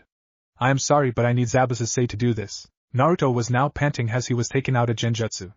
Unacceptable, you still can't break out of a genjutsu again. Can I take a break? Naruto said through pants. No. Your enemy will give you no break. You may have become adept in ninjutsu, taijutsu and kenjutsu are average, however your genjutsu is the lowest of the low. You cannot perform even D-rank genjutsu. No, you will continue as you are now. Any true ninja could kill you. Naruto nodded and began again. Okay, sensei. Okay, damn it, tell me now. Haku shouted to Zabuza and Suigetsu. This has been going on long enough. You say this, you say that, now explains before I. Naruto sighed as the days went by. Him and Tenten had actually gotten along great. The two were usually together when they had the chance. Now, Naruto turned to his sensei. He still couldn't break out genjutsu that easy, and it took him a few minutes, but she had deemed him good enough for now. Most genin didn't use genjutsu and few chunins did. Yes, sensei? Naruto, the Hokage wants us. Naruto nodded as he got with Yugao while the two began to walk with Yugao. Now will you tell me what you want? Haku asked, smiling sweetly as Suigetsu and Zabuza both paled. You know what, you go for it, Suigetsu. Zabuza said. Besides, I want to see the shocked faces. Fine, I want. Hey old man, what do you want? Naruto asked the Hokage. Sarutobi looked at Naruto and spoke. Due to your performance in Wave, I have decided to try you on AC rank mission alone. Your Jounin sensei will accompany you, of course, but that is it. Awesome old man, thank you.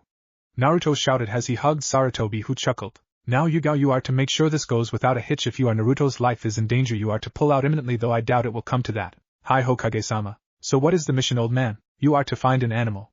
Sarutobi said as Naruto narrowed his eyes. I thought you said it was AC rank. Naruto, this mission is outside the village, as such it is registered as AC rank. You see, a woman lost her. Please do not say it is to catch that cat. Naruto said as the Hokage chuckled. No, it is a mission to catch a ostrich. Naruto blinked as even Yugao was shocked. What? His name is Condor. You what? Haku said, shocked as Suigetsu nodded while Inari came in the room. What was with all the shouting? Inari asked confused. Tsunami looked at her son. Son, why don't you wait outside for a minute? What happened? Well, you see, chapter end. Chapter 6 Condor. The first encounter. Chapter start. I do not own Naruto. Naruto and Yugao were now walking through a forest. Has Naruto sighed.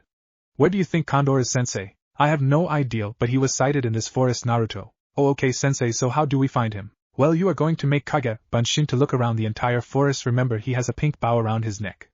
Naruto nodded as he formed a cross-hand seal. Tenten, your flames of youth have no doubt increased to have a boyfriend. Now I must meet him to see his flames of youth. Yes, we must see this man, Tenten. Tenten groaned. She had just told her team about having a boyfriend, but they had interrupted her before she could continue. I see you and this man were fated. What is his name?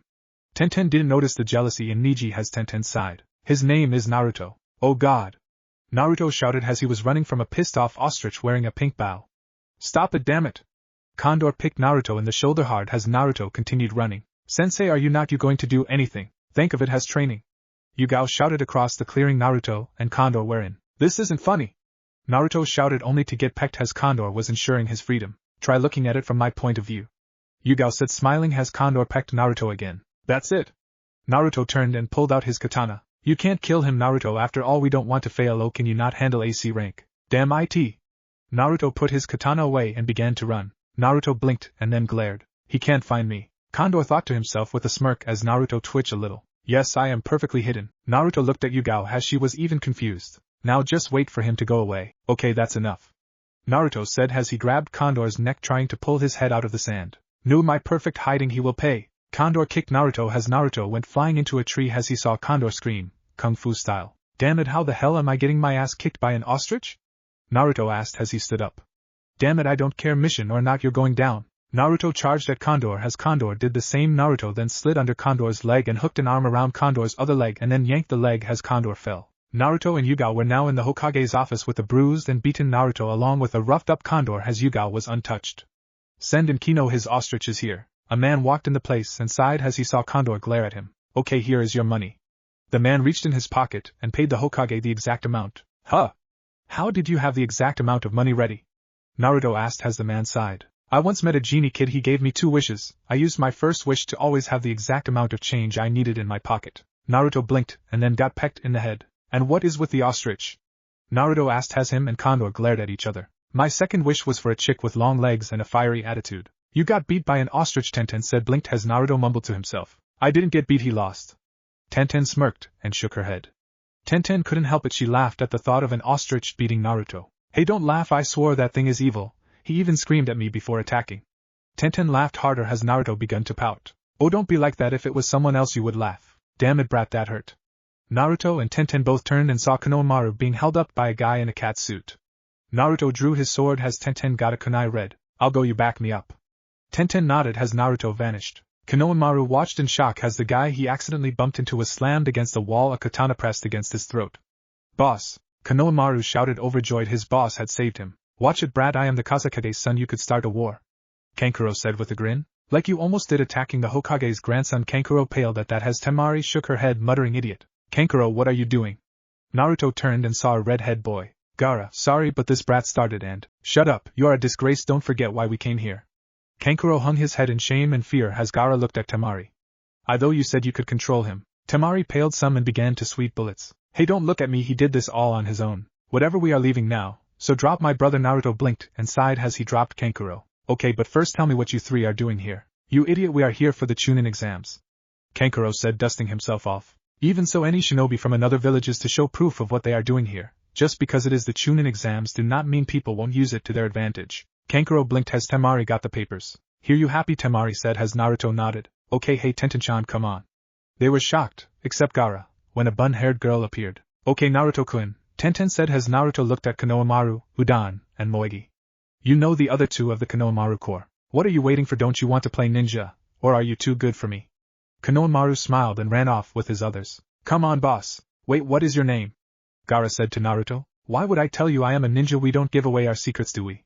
Gaara actually smirked at that and left. What a weird guy, Naruto said as Tenten nodded. I know he had that guard on his back, must be heavy. I was talking about the guy wearing the cat suit. I mean, honestly, who wears a cat suit and makeup? Chapter end. Chapter start. I do not own Naruto. Sorry for any grammar or spelling errors. Hey sensei, what are doing today? Well Naruto, I am taking the day off. You on the other hand are to train by running 10 laps around Konoha, then spend the rest of your day practicing ninjutsu. Huh? What about you sensei? I have a date. Naruto blinked as his eyes widened. What? Naruto shouted as he began to wonder who it would be. What do you think, I can't get a date? Yugao said, narrowing her eyes as Naruto kept his mouth shut. That is what I thought, but don't you will have a sensei help you. Who? Yugao was now sitting with Hate Gecko in a cafe. Not that I don't enjoy this, Yugao, but how do you know your student is training? Yugao smirked. God damn it. Naruto's shout was heard throughout all of Konoha. And that is how I know. Come on brat, this is the best fun I have in days. No more please. Naruto said in the fetal position. Oh come on, it couldn't have been that bad. No more please, Anko-sama. Anko sighed at the kid. Anko, what did you do? Anko turned to see Yugao and smiled. It wasn't that bad, I was only teaching him how to dodge. Knowing you probably sent snakes after him while throwing poison senbons, having him jump on the top of treetops. Hate said mainly as a joke, however when Anko said nothing he blinked as his and Yugao's eyes widened. What, it wasn't that bad, I only hit the kid about 5 times. Good job. Yugao said as Naruto's eyes widened. I trust you can train him on Saturdays, this way me and Hate would have days off. Yeah, I'll get him in shape. Naruto began to pale. It had been about a month since then as the chunin exams were a few days away. Naruto had learned about many different poisons from Anko as the two got closer and surprisingly now saw each other as brother and sister. Naruto developed his jutsu even farther as he still couldn't do the ash spike, but now he could create Saban faster. He had even gone on a few more C-rank missions with Anko and Yugao at times as his sensei said D-ranks would be a waste now since they were needed for teams that required teamwork in order to help them progress. Now Naruto, I have called you here to talk about your clan. What about it, Gigi? With the chunin exams getting closer, I wanted to know if you have found someone. Naruto blushed as he nodded. Her name is Tenten-chan, she is really cute but scary. Scary? Sarutobi asked but then shook his head. I see, well then Naruto, I do not want to put pressure on your relationship at all, this is surprisingly good. How so? Well Naruto, you would have been chosen to be with a female shinobi without a bloodline. How come Gigi? Naruto, with bloodlines things get difficult, choosing someone if they have a bloodline one might be dominating over the other, and yours could be cancelled. Then there's the chance they cancel each other out, the final would be the two bloodlines combing, which has never happened before to my knowledge. Oh okay then Gigi. Good, now there is another matter Naruto, you are going to now be given a clan home. I was going to wait until after you became chunin, however I have decided that you need a safer area to live in since you gone on 5C rank for a past the other barely you have even began to make a name for yourself, they are starting to call you the Ash Blade. Hey, I got the damn bird. Sarutobi chuckled. Anyway, there is a chance enemies of Konoha will come after you, so as such you will be given a more secure home. Sarutobi handed Naruto a pair of keys. This will allow you entry, and also here is your new address. Naruto took the slip of paper and smiled. Thanks Gigi. Naruto, one more thing. In your house there will be a library. I want you to write all jutsus you create or that revolve around your bloodline in the library, all right here. Sarutobi handed Naruto a piece of paper. This seal will allow only the Hokage or people with your blood into it, that way you won't have to worry about people stealing clan techniques. Thank Ji. I see, now bring in Tenten. Naruto blinked as Tenten walked inside. Tenten-chan? Naruto asked confused. Naruto, I watched you two develop over the past month, and even though I hate to do this I must, as you know the chunin exams are in a few days. Naruto, after the chunin exams you and Tenten are to be wedded. What? They both shouted shocked. Naruto, Tenten, out of all the shinobi I have rarely seen any surpass the age of 35 except for a few and those who have retired. Think of your classmates' parents, each look around their late 30s, do you know what that means? They married young. Tenten said as Sarutobi nodded. Usually you would have to be 16, however we are holding a special occasion. Naruto nodded as he looked at Tenten. Hi Hokage-sama. Both said at the same time. Naruto walked into his new home and blinked. It was secluded, alone, surrounded by the woods. His compound had 3 bedrooms along with that a kitchen, dining room, and living room. Outside he had a training area, not that big but big enough to spar and practice jutsu in. It is kind of nice. Naruto rubbed the back of his head and looked at Tenten. Hey Tenten, I'm sorry. Sorry?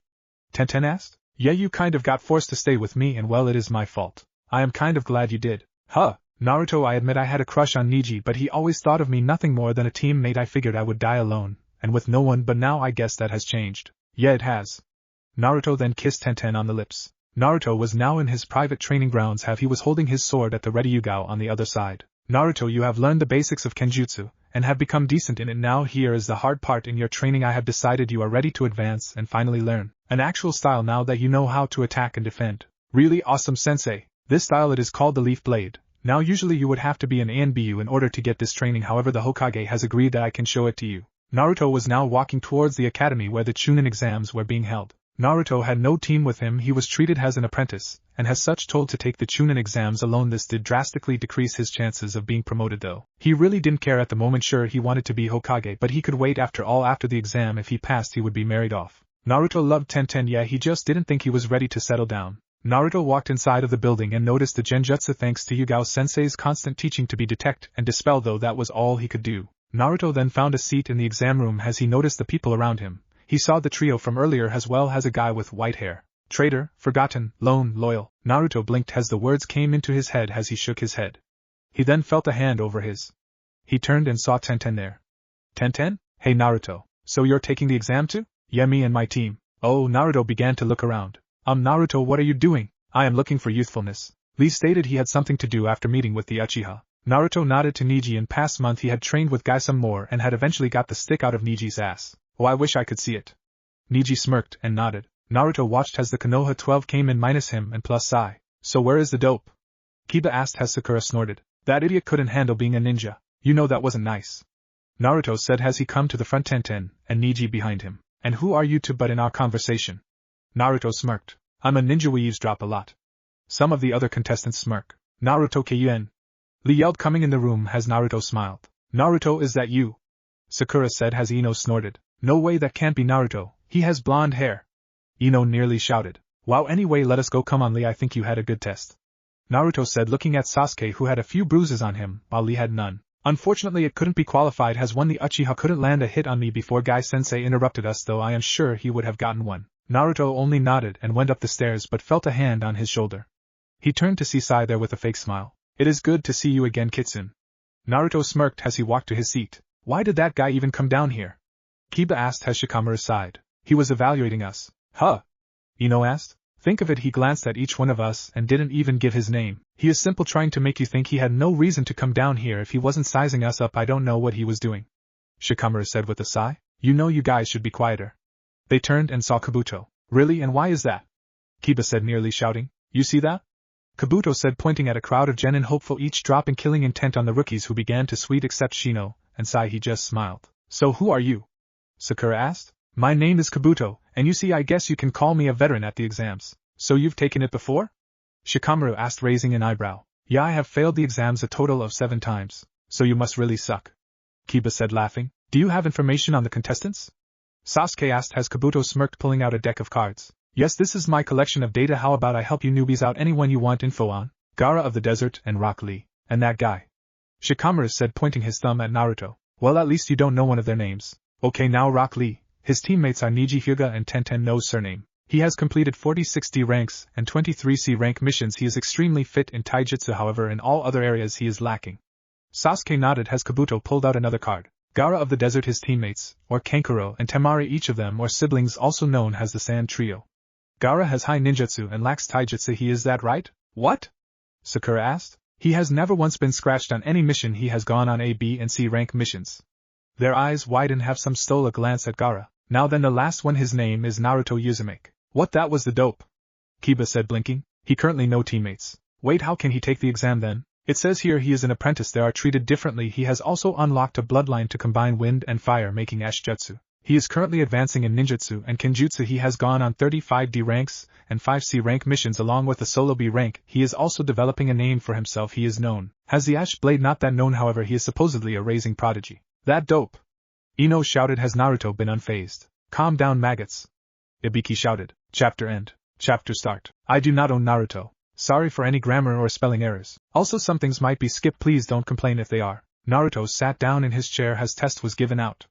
Alright, here are the rules. Anyone caught cheating, 5 teams will get them and their team disqualified. Also, that teams will be averaged into one group. Also, if one of your teammates do not answer a single question, the whole team fails. Now, you also might not notice yet, but the 10th question is not given. That question will be given on the end of the test. Now begin. Let's see, question 1 is too hard, damn it. Wait, I got it. I will keep going down until I find the easiest question first. No, skip, not this one. Crap, they just get harder as you go down the list?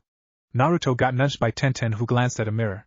Naruto looked up and smirked as he seen the answers. He glanced and saw the chunins around them hadn't noticed him yet. He copied down the answers, sighing in relief as he flipped the paper back down. Naruto watched as other teams got taken out one by one. Only a few made it.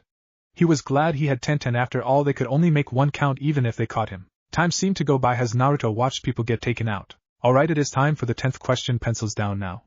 Everyone stood focused on Ibiki. Now before we go over this, the final question has a few rules. You can choose to take this question or not, but doing so you will fail. Troublesome, it is obvious to choose it, so why give us a choice? Yes, that would be it. However, if you take it and fail, then you will not be allowed in the chunin exams ever again. You will not be promoted and you will not be allowed to progress again. What? Was the general response while Naruto was blinking, thinking about the rules of Hokage. If he did not become chunin, then he wouldn't have to force Tenten. He just smirked and laid back. After all, he could still be Hokage after being a genin. Simple put, he doubted that they could enforce the rule. Naruto watched as hands slowly began to raise. People were escorted out after it, and then it hit Naruto the true reason. They were testing them, seeing who had the guts to stay. Alright then, now you all pass. What? Temari yelled, shocked. This test was simple, to see who had the courage to put their lives on the line. Those who gave up are not ready to put their lives on the line in a mission. You won't be given a choice. People like them will always come back and say maybe next year. In the world of shinobi there are no second chances. Then why the questions ahead of time? Temari said. Troublesome, it was a test. If they couldn't do that, then they wouldn't be ready. Shikamaru answered at Ibiki's nod. Correct. Now the second they were interrupted by a large poof of smoke as a banner appeared. The sexy Anko Midarashi, Anko Ne-chan. Everyone stared at Naruto. Hey there, Brad, I see you passed. And what the hell, Ibiki, you let this many pass? They a good bunch. He answered as Anko sighed. You must be losing your touch. Don't worry, I'll cut the numbers in half. Most genin gulped. You're early, you know. Who cares? Come on, brats, to training ground 44. Anko left after kidnapping Naruto. Alright, brats, this is the forest of death, Anko said with a grin as she dropped Naruto. Now then, this is where your second exam will be. Each of you will be going through a gate and handed a scroll. There are earth and heaven scrolls. In the middle is a tower that you must get to. The scroll are the only way to entire the tower. You will need both of them. Now then, you have 5 days to get into the tower. Also, I suggest you don't open your scroll ahead of time. Troublesome, what would happen if we do? Anko grinned. Sorry, but I can't say. Let's just state it won't be pretty. Anko then pulled out some papers. Now then, please sign here on the paper. It is to state that your village cannot attack us if you die in the exam, as well to that you agree to put your life on the line during the exam, Anko said with a grin. Day 1 afternoon, Naruto looked at his heaven scroll as he put it in his kunai pouch. He looked and saw all the teams glancing on him. He didn't blame them since he was alone. He was the weakest group overall. He looked ahead at his gate. While he got ready, he would go ahead and plant traps around the tower. That way people would get caught. No, you should be patient. Naruto blinked and wondered about the voice. Was it the Kyuubi? There was no malice in it. Naruto saw his gate opening. Alright, begin. Naruto, taking the voice's advice, walked in and decided to keep a steady pace instead of rushing to the tower like he planned. Naruto decided he would simple walk to the tower. The teams would be gunning for him, so if he took them out one by one he would get the scrolls. Duck. Naruto decided to listen as he ducked. A demon windmill shot over him and implanted itself into a tree. So you do have skills. Naruto turned and saw a team of 3, each had umbrellas on them as they tossed up some kunai. Now then, you will die. Cave to the left. Naruto ran, going left as the kunai began to split into more, making it rain kunai. Naruto began hand signs. Ash style, ash shield. Ash began to form on the top of Naruto, making a shield as the kunai began bouncing off. A few though went hitting Naruto as he ran into a cave. Fire, lots of it. Naruto blinked. There was no fire. Well, you're still alive. Naruto saw one of them. So how do you know I have a heaven scroll? Tuim Nin said, and then walked towards him. Naruto then looked up and smirked as he raised his hand. Ash slowly came out at the knees. We just thought it would help us out if we eliminate you. That is one less team able to pass. Naruto nodded. It made sense. Naruto then made a hand sign. You know, on my end here I noticed this rock has a lot of uses. The ninja raised a brow. What do you think of a major explosion in a confined space with only one way out? The ninja's eyes widened. He turned to run. His team already out. Has the ash ignited? The explosion that happened afterwards shocked the trio. Did he just use himself as a suicide bomb? One asked until they saw Naruto run past them while bumping into the one that hadn't come inside as they turned to him. He just stole our scroll. Before they could go after him, one screamed as they turned and saw bats had swarmed them. Naruto was resting now as he leaned against the tree. He had lost the ninjas in the confusion as he looked at their heaven scroll. Now to get to the tower. No rest, danger ahead. Naruto wasn't going to argue. The voice had pretty much saved him. He then found a hole in the ground near a tree. Safety. Naruto went in the hole that was surprisingly deep as he used his ash to light the way, it shining around him. The place was completely empty. Naruto then felt some dizziness as he fell down. Day 1 night. Naruto saw he was in a meadow. Somehow has millions of stars were in the sky. Hello? Naruto turned and saw a bird that was on fire. What the hell? He exclaimed, falling down. I see you have awakened, hatchling. You're that voice. Naruto said at the bird's nod. Where am I? This is part of your mindscape. I am Ignis and a part of you. A part of me? The bird nodded. I don't have long, hatchling. Allow me to explain while I can. You see, I am the spirit of your bloodline. Spirit? Yes, I am what is allowing you to use the ash style. How is that possible? I mean, I would know if a phoenix is inside of me. Do you not remember when Ebisu tried to teach you fire-style jutsu? At Naruto's nod the Ignis continued, the Kyuubi learned your affinity was truly wind, however Kyuubi is a beast of fire, and felt insulted. He tried to override your wind style, however something unusual happened. Your wind style merged with the fire nature. As a result I was born, however your nature was not supposed to be ash, in truth fire, and wind makes scorch style. Scorch style? Yes, your ash has only started, meaning you have not fully developed it yet. I am here to tell you one thing. You must learn to control the affinities by having your wind overpower fire. Ash style was made. If you can use fire to overpower wind, scorch style will be made. Naruto nodded, taking it in. Now then you must go, something is coming. I will not be able to talk to you for a while. Wah, chapter end. Chapter start. I do not own Naruto. Sorry for any grammar or spelling errors. Day 2 noon. Naruto woke up in the hole he had found shelter inside. He then stood up and heard a hiss. Naruto turned as he saw a giant snake hissing at him. Easy there, Naruto said as he began to look at the hole. The snake lunged at him as he used its head as a springboard, jumping out of the hole. Naruto rolled on the grass as he saw the snake shoot upwards. Naruto groaned as he then started running. He should go to the tower, he knew, and then he had an idea. Sasuke! Sakura shouted as Sai was beaten beside her. Sasuke frozen in fear as Sai had been ANBU level on order to protect him. He had fought Orochimaru, and he had gotten some hits, but Orochimaru was a Sannin. I'll leave you, coming through, Naruto said, racing between them. Orochimaru blinked until a giant snake ate him, chasing the boy.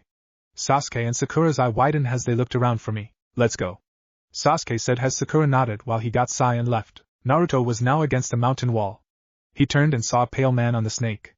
You ruined my chance at getting the Sharingan, boy, now I will kill you. Naruto glanced around and groaned in annoyance, taking out his katana. So you are going to fight me? I am Orochimaru, boy, a Sannin, you stand no chance. Naruto watched as Orochimaru then pulled a sword out of his mouth. Naruto ran at Orochimaru and slashed as Orochimaru's sword gone through his waist. Orochimaru smirked until the boy turned into a pile of ash. Ash-style Ash Senbon. The pile of ash began to form into Senbon as Orochimaru jumped back. The Senbon grazed him from the speed. What's this? You must be the Ash Blade, the new prodigy in the making, Orochimaru smirked. You will make a good experiment, boy. Oh hell, Naruto thought as he ran. Naruto saw the tower ahead of him, and groaned. If this guy was Orochimaru, then he couldn't bring the other genin, they wouldn't stand a chance. Naruto then remembered the exam proctors were Jounin, Chunin, and Hidden Umbu. Now how to get their attention though? Naruto stopped and turned as Orochimaru struck. Naruto began to channel chakra in his sword as he blocked Kusanagi. Naruto began to pump chakra through his body. You have a lot of chakra, brat, but can you use it? Naruto then got punched by Orochimaru as the strength knocked him back. He still held his sword though as he used it to come to a stop by stabbing it into the ground. He slid down some. Instincts kicked in as he rolled back from a stab as Orochimaru took his sword and tossed away. Naruto took mental note of where his sword was. You're pretty good, I am starting to break a sweat. Orochimaru was about to attack until he saw Naruto smirk. You know, in the forest of death there are many things flammable, especially large boulders that are made of flammable. Orochimaru's eyes widened as he looked at his surroundings. He was surrounded by flint and trees. Ash-style ignite. Explosions happened all around Orochimaru as he backed away. Thank you, Anko-sensei, for teaching me that. He then jumped back. The explosion though did burn his left leg. Damn brat. Orochimaru then saw Naruto as he was building up chakra a large amount. You're the Kyuubi brat, Orochimaru stated as Naruto wasn't bothered. Damn it, pay attention, brat, you better is talking to you. Naruto said nothing, just continued to build chakra. Orochimaru began to walk towards him, dragging Kusanagi on the ground. He then stabbed Naruto as Naruto somehow stayed conscious. Release! Naruto shouted as his chakra blasted out of him, only though nothing happened. You under no genjutsu, boy. Naruto smirked. No, but no genin should have my amount of chakra. Orochimaru then blinked as his eyes widened. Naruto fell down as Umbu appeared. Orochimaru, Anko said as she appeared with a few chunin, then noticed Naruto. Naruto! Anko jumped between them as the Umbu surrounded Orochimaru. I guess it's time to disappear. Before anyone could do anything, a snake appeared out of the ground as it swallowed Orochimaru, and then went back. Damn it! Anko said as she then looked at Naruto as she saw the sword in him. Shit! Anko pulled out Kusanagi as she sealed it into a scroll. Are we just going to leave? Asked one Umbu, showing concern for the boy. We have to. If we interfere at all with any genin, then it would mean war. The others nodded and left. Day 3 afternoon. Naruto woke up sweating as he got up.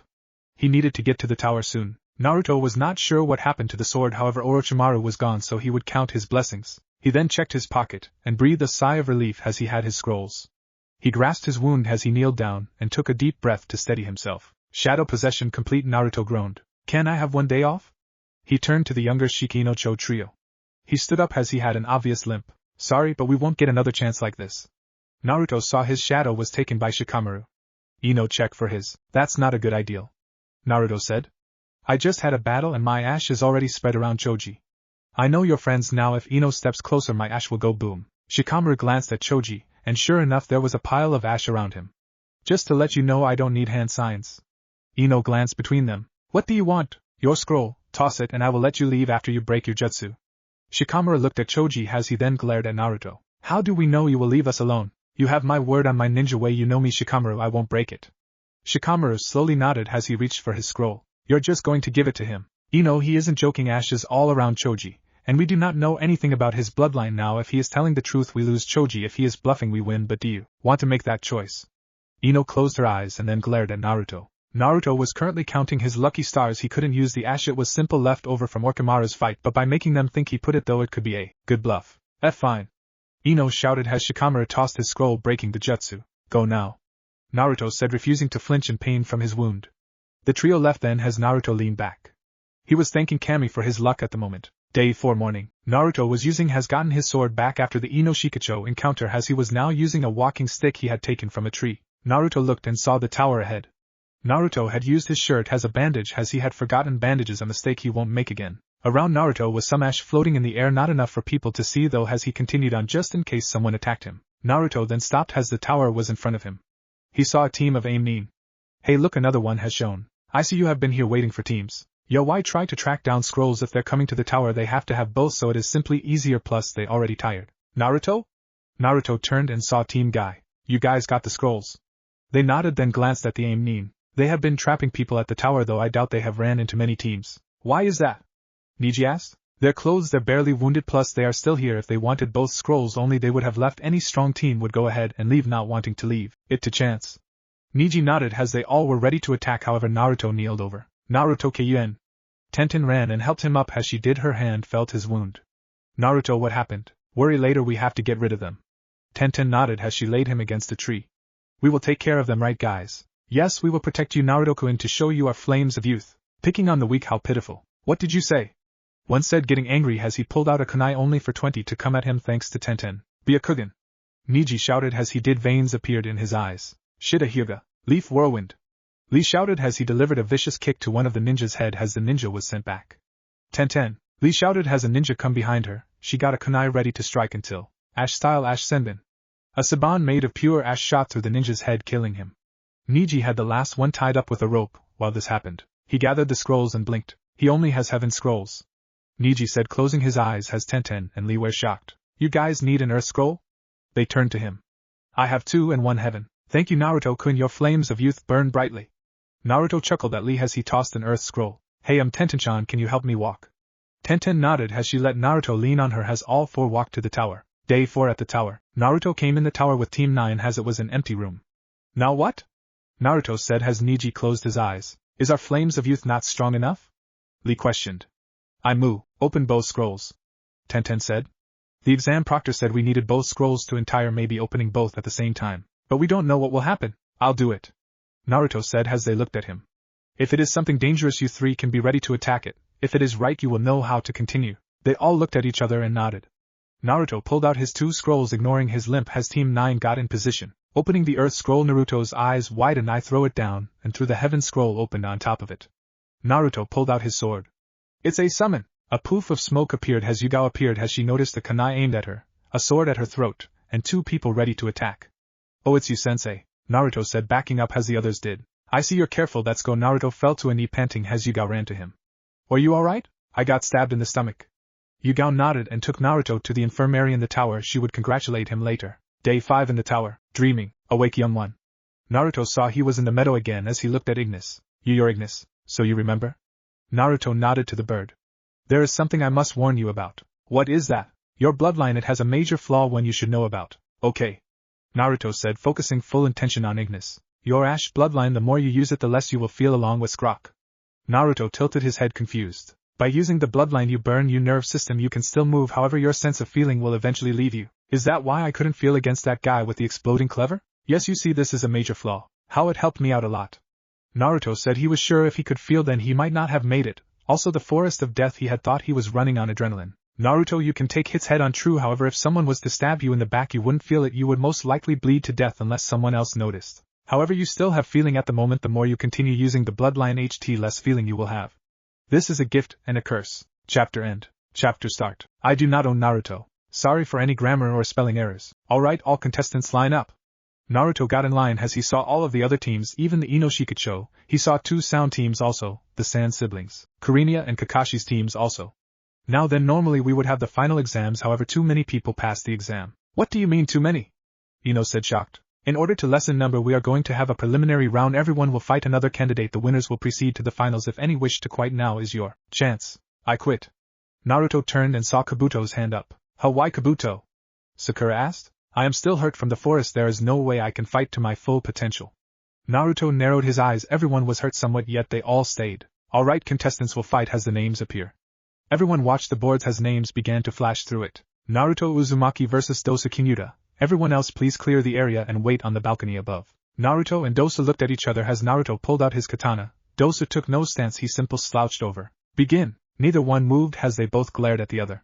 So you are the upcoming prodigy, the Ash Blade. I am no prodigy, my sensei drilled that into me. I am only a genius of hard work. Naruto replied as Dosa grinned under his mask. Naruto rushed towards Dosa and slashed. Dosa dodged and dodged attacks with little effort. How Naruto thought out loud. He was not predictable, that was one thing Yugao had informed him, but he still needed to test it. Naruto put his katana up. The rolling fist was said by Guy that it was impossible to study the flow off. Given up already? Dosa asked. Naruto didn't answer, instead he went for a punch. Dosa dodged easily despite Naruto's speed. Naruto was about to trip. Instead, using the moment to his advantage, he rolled into a one-handed handstand. Naruto swung his foot around at Dosa, who didn't even need to look to dodge. Dosa turned and hit Naruto in the stomach. Naruto spat out blood as he heard sounds coming from Dosa's arms. Dosa jumped back and spoke. I expected more from you, but then Konoha is probably filled with weak genin. Dosa said, causing the Konoha genin to glare at him. I get it now. Naruto said, standing up. So that is your secret. Dosa narrowed his eyes. You're manipulating sound. You dodged all my attacks because you could hear the wind. Just now when you hit me it felt weak, however the ringing in my ear gave it away. So you're not as weak as I thought. Dosa said, you're right, I can attack your inner ear with only sound. Along with that I can manipulate sound to a point where I can hear the very wind itself. Dosa said, but then that is your weakness. Dosa frowned under his bandaged mask. You know, if the wind is picked up to a certain degree then you can't make any sound at all. Dosa's eyes widened as he went to attack. Ash-style Ash Storm Jutsu. Ash began to spin rapidly in the arena as Naruto jumped in the air. The ash began to roar everywhere and the wind has the speed itself. The storm going around Dosa began to follow him. Naruto began doing hand signs then. Ash-style Ash Senbon. The storm stopped as all the ash turned into small Senbon. Dodge this. The Senbon then shot at Dosa in every direction as he jumped upward, having the Senbon barely miss. Naruto smirked though. He changed his hand sign as he spoke. Ash-style Rising Spike. The ash below him shot up into a giant spike as Dosa was impaled. The giant spike went straight through him as the audience was wide-eyed except for Yugao. What? Why did Naruto kill him? Sakura asked wide-eyed. This is the life of a ninja girl. Sakura looked up to see Yugao. You all signed the papers that stated we are not responsible for death and understand the circumstances. Do not sign things you do not understand, especially with ninja. Sakura looked away. Was she ready to die? Winner is Naruto Uzumaki. Naruto walked to the stage as the medics took Dosa away. Many began to step away from him after all they had just seen him kill someone and not think twice about it. Naruto, why did you kill him? Sakura asked Naruto. Because he agreed to an all-out session. It was not a spar. Sakura, these are for those who put their life on the line for their villages. This is only a test, right? Sakura, you're a smart girl. All the village's best genin or here. Do you know why? To become chunin baka, why else? Naruto said as Shikamaru spoke. All the new leaf genin turned their head to Shikamaru. They want to see who is the best and how they compare. Say Suna beat a team from Kiri, then they would believe their training is better and assume they can take them on. So if we don't win, then they would assume Konoha is weak and might attack us. Shikamaru answered as Naruto nodded. Troublesome. Naruto walked to Yugao and spoke. Hey sensei, I need to talk, it's about my bloodline. Yugao narrowed her eyes and nodded. Naruto, what happened? Yugao asked as Naruto sighed. In the forest I had a strange dream. I met a giant phoenix named Ignis. Naruto, don't tell me you dragged me here because of a dream? Sensei, just wait, he said, my bloodline is burning my nerve system. Yugo's eyes widened as she then narrowed her eyes. I see, follow me, we will have to get you a checkup first. So what, how bad is it? Asked Yugao as the nurse looked at her. It turns out that the fire nature seems to be forced into his system somehow. When it happened it caused him to burn part of his nerve system. Though the good thing is not all nerve systems were affected, it seems only 2/3 of his nerve system was affected. He will still be able to reproduce, but the chances are lower. Along with that, at the rate it is going it will take about a year. What about his feeling? He will be able to feel, although it will take a lot of damage to do so. In about a year it will be at its worst. Until then he can still feel like normal. At my guess that is it may speed up over time, and it also might slow down. I see. Yugao said. Kabuto stood alone as he looked at his leaf headband in disgust. I'll do it, I'll kill the leaf just for you. I will kill your true murderer, I will avenge you. Ka-chan. Chapter end. Chapter start. I do not own Naruto. Sorry for any grammar or spelling errors. Choji Akamachi vs Hinata Hyuga Hate said as they both walked down the arena. Hinata took a stance as Choji seemed as if he was battling with himself as he had yet to take a stance. Begin. The two did nothing. Hinata waited for Choji to came at her. Cough, I said begin. Choji raised his hand as Hinata got ready to attack. I forfeit. Everyone's eyes widened. What? Hinata asked quietly. Are you sure? Hate asked, also surprised. I can't find it in me to hurt a friend. Sensei has been trying to get me to, but I can't even spar with my team.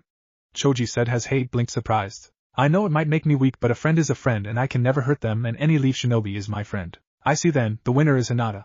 Hinata had been frozen the entire time. Friend? Hinata Hyuga, please go to the balcony so we may continue. Hinata blinked as she was awakened from her thoughts. As she walked up the balcony and stared at Choji. Wait, I like Naruto-kun, right? Well then the next match is Sakura Haruno vs Shikamaru Nara. Hate said as Shikamaru sighed. Man, why do I have to fight a woman? So troublesome, Shikamaru said as he was now in the arena facing Sakura. What was that? Sakura yelled as she began to glare at Shikamaru. Begin.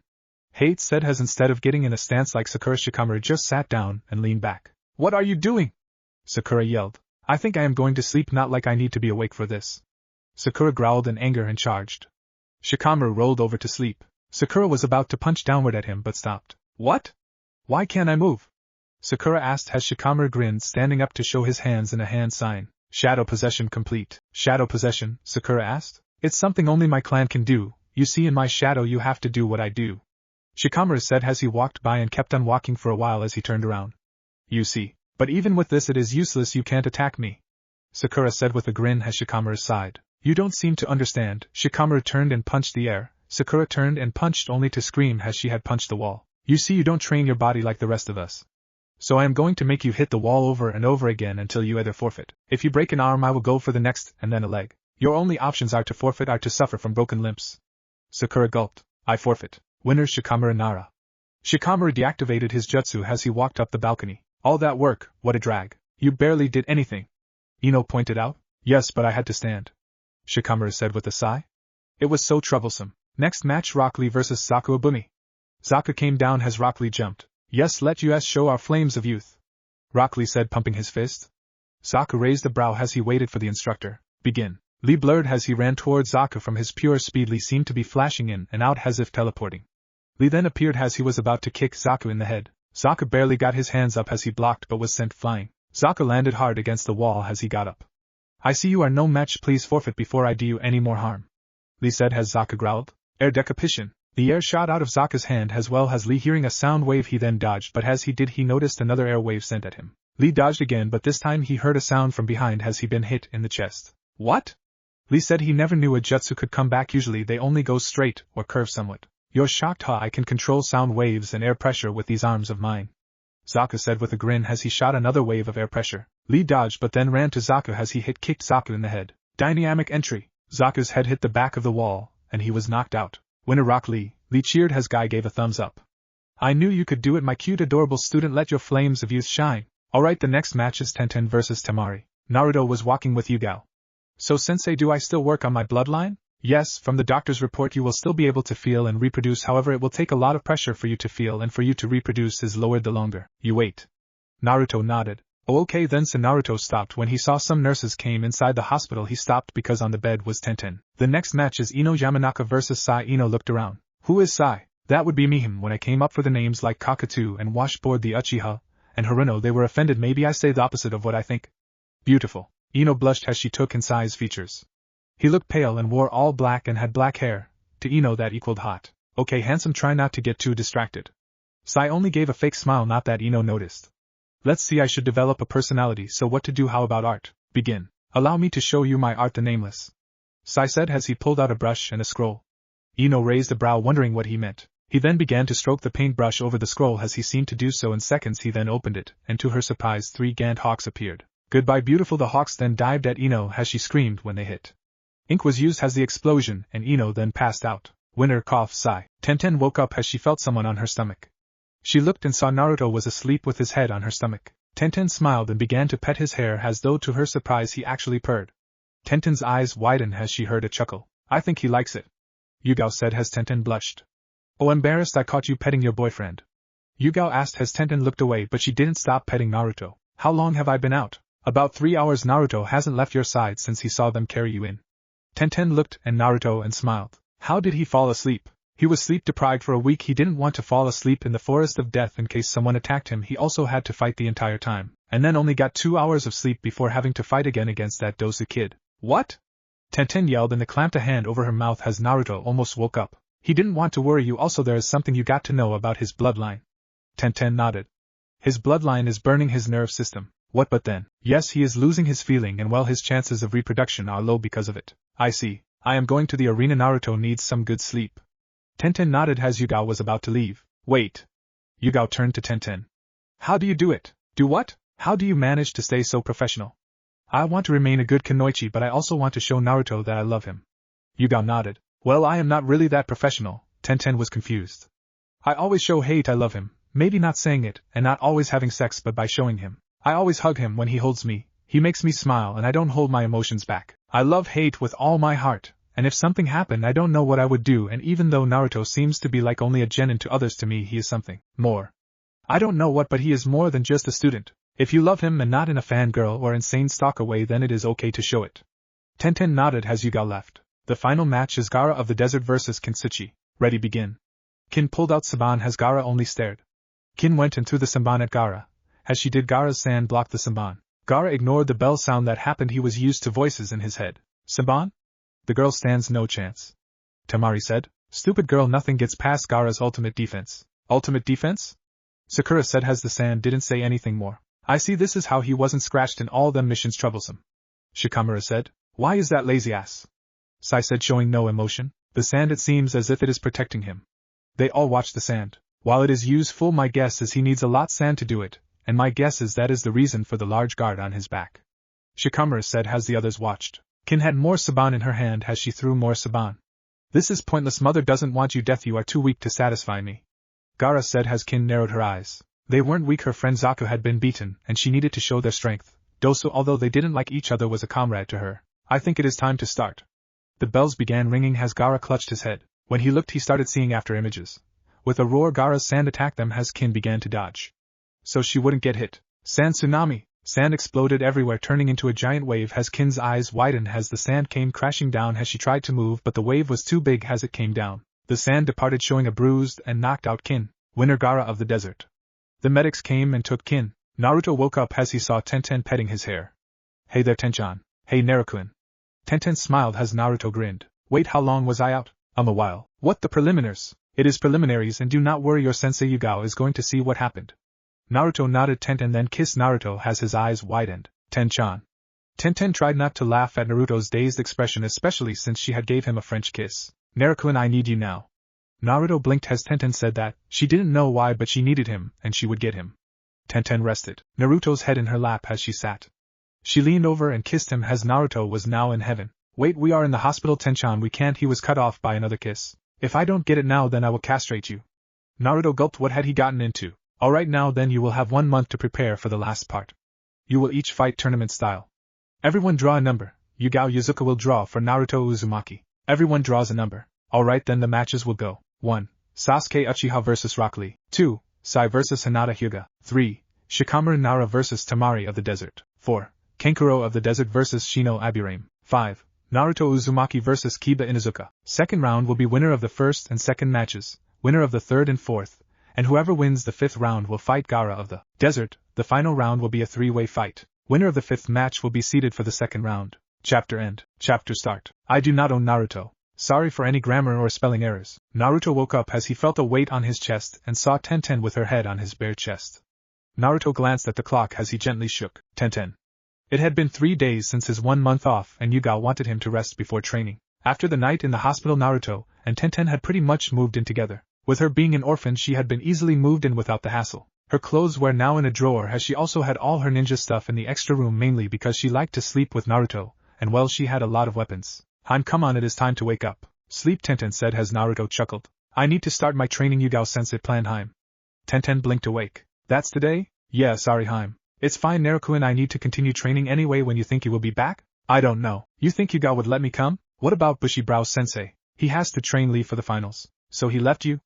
Naruto asked shocked. No, it's just Lee is going up against the Uchiha Naruto. While Sasuke might not be strong, he still has the Sharingan, and that makes him good at genjutsu, something Lee cannot detect. Cause of his condition, Sasuke also likes ninjutsu as well, something Lee cannot do. Guy developed a style to go against the Sharingan that he is going to teach Lee, and it will take a while more than likely, especially with the ninjutsu Sasuke will likely learn. Huh, what's that mean?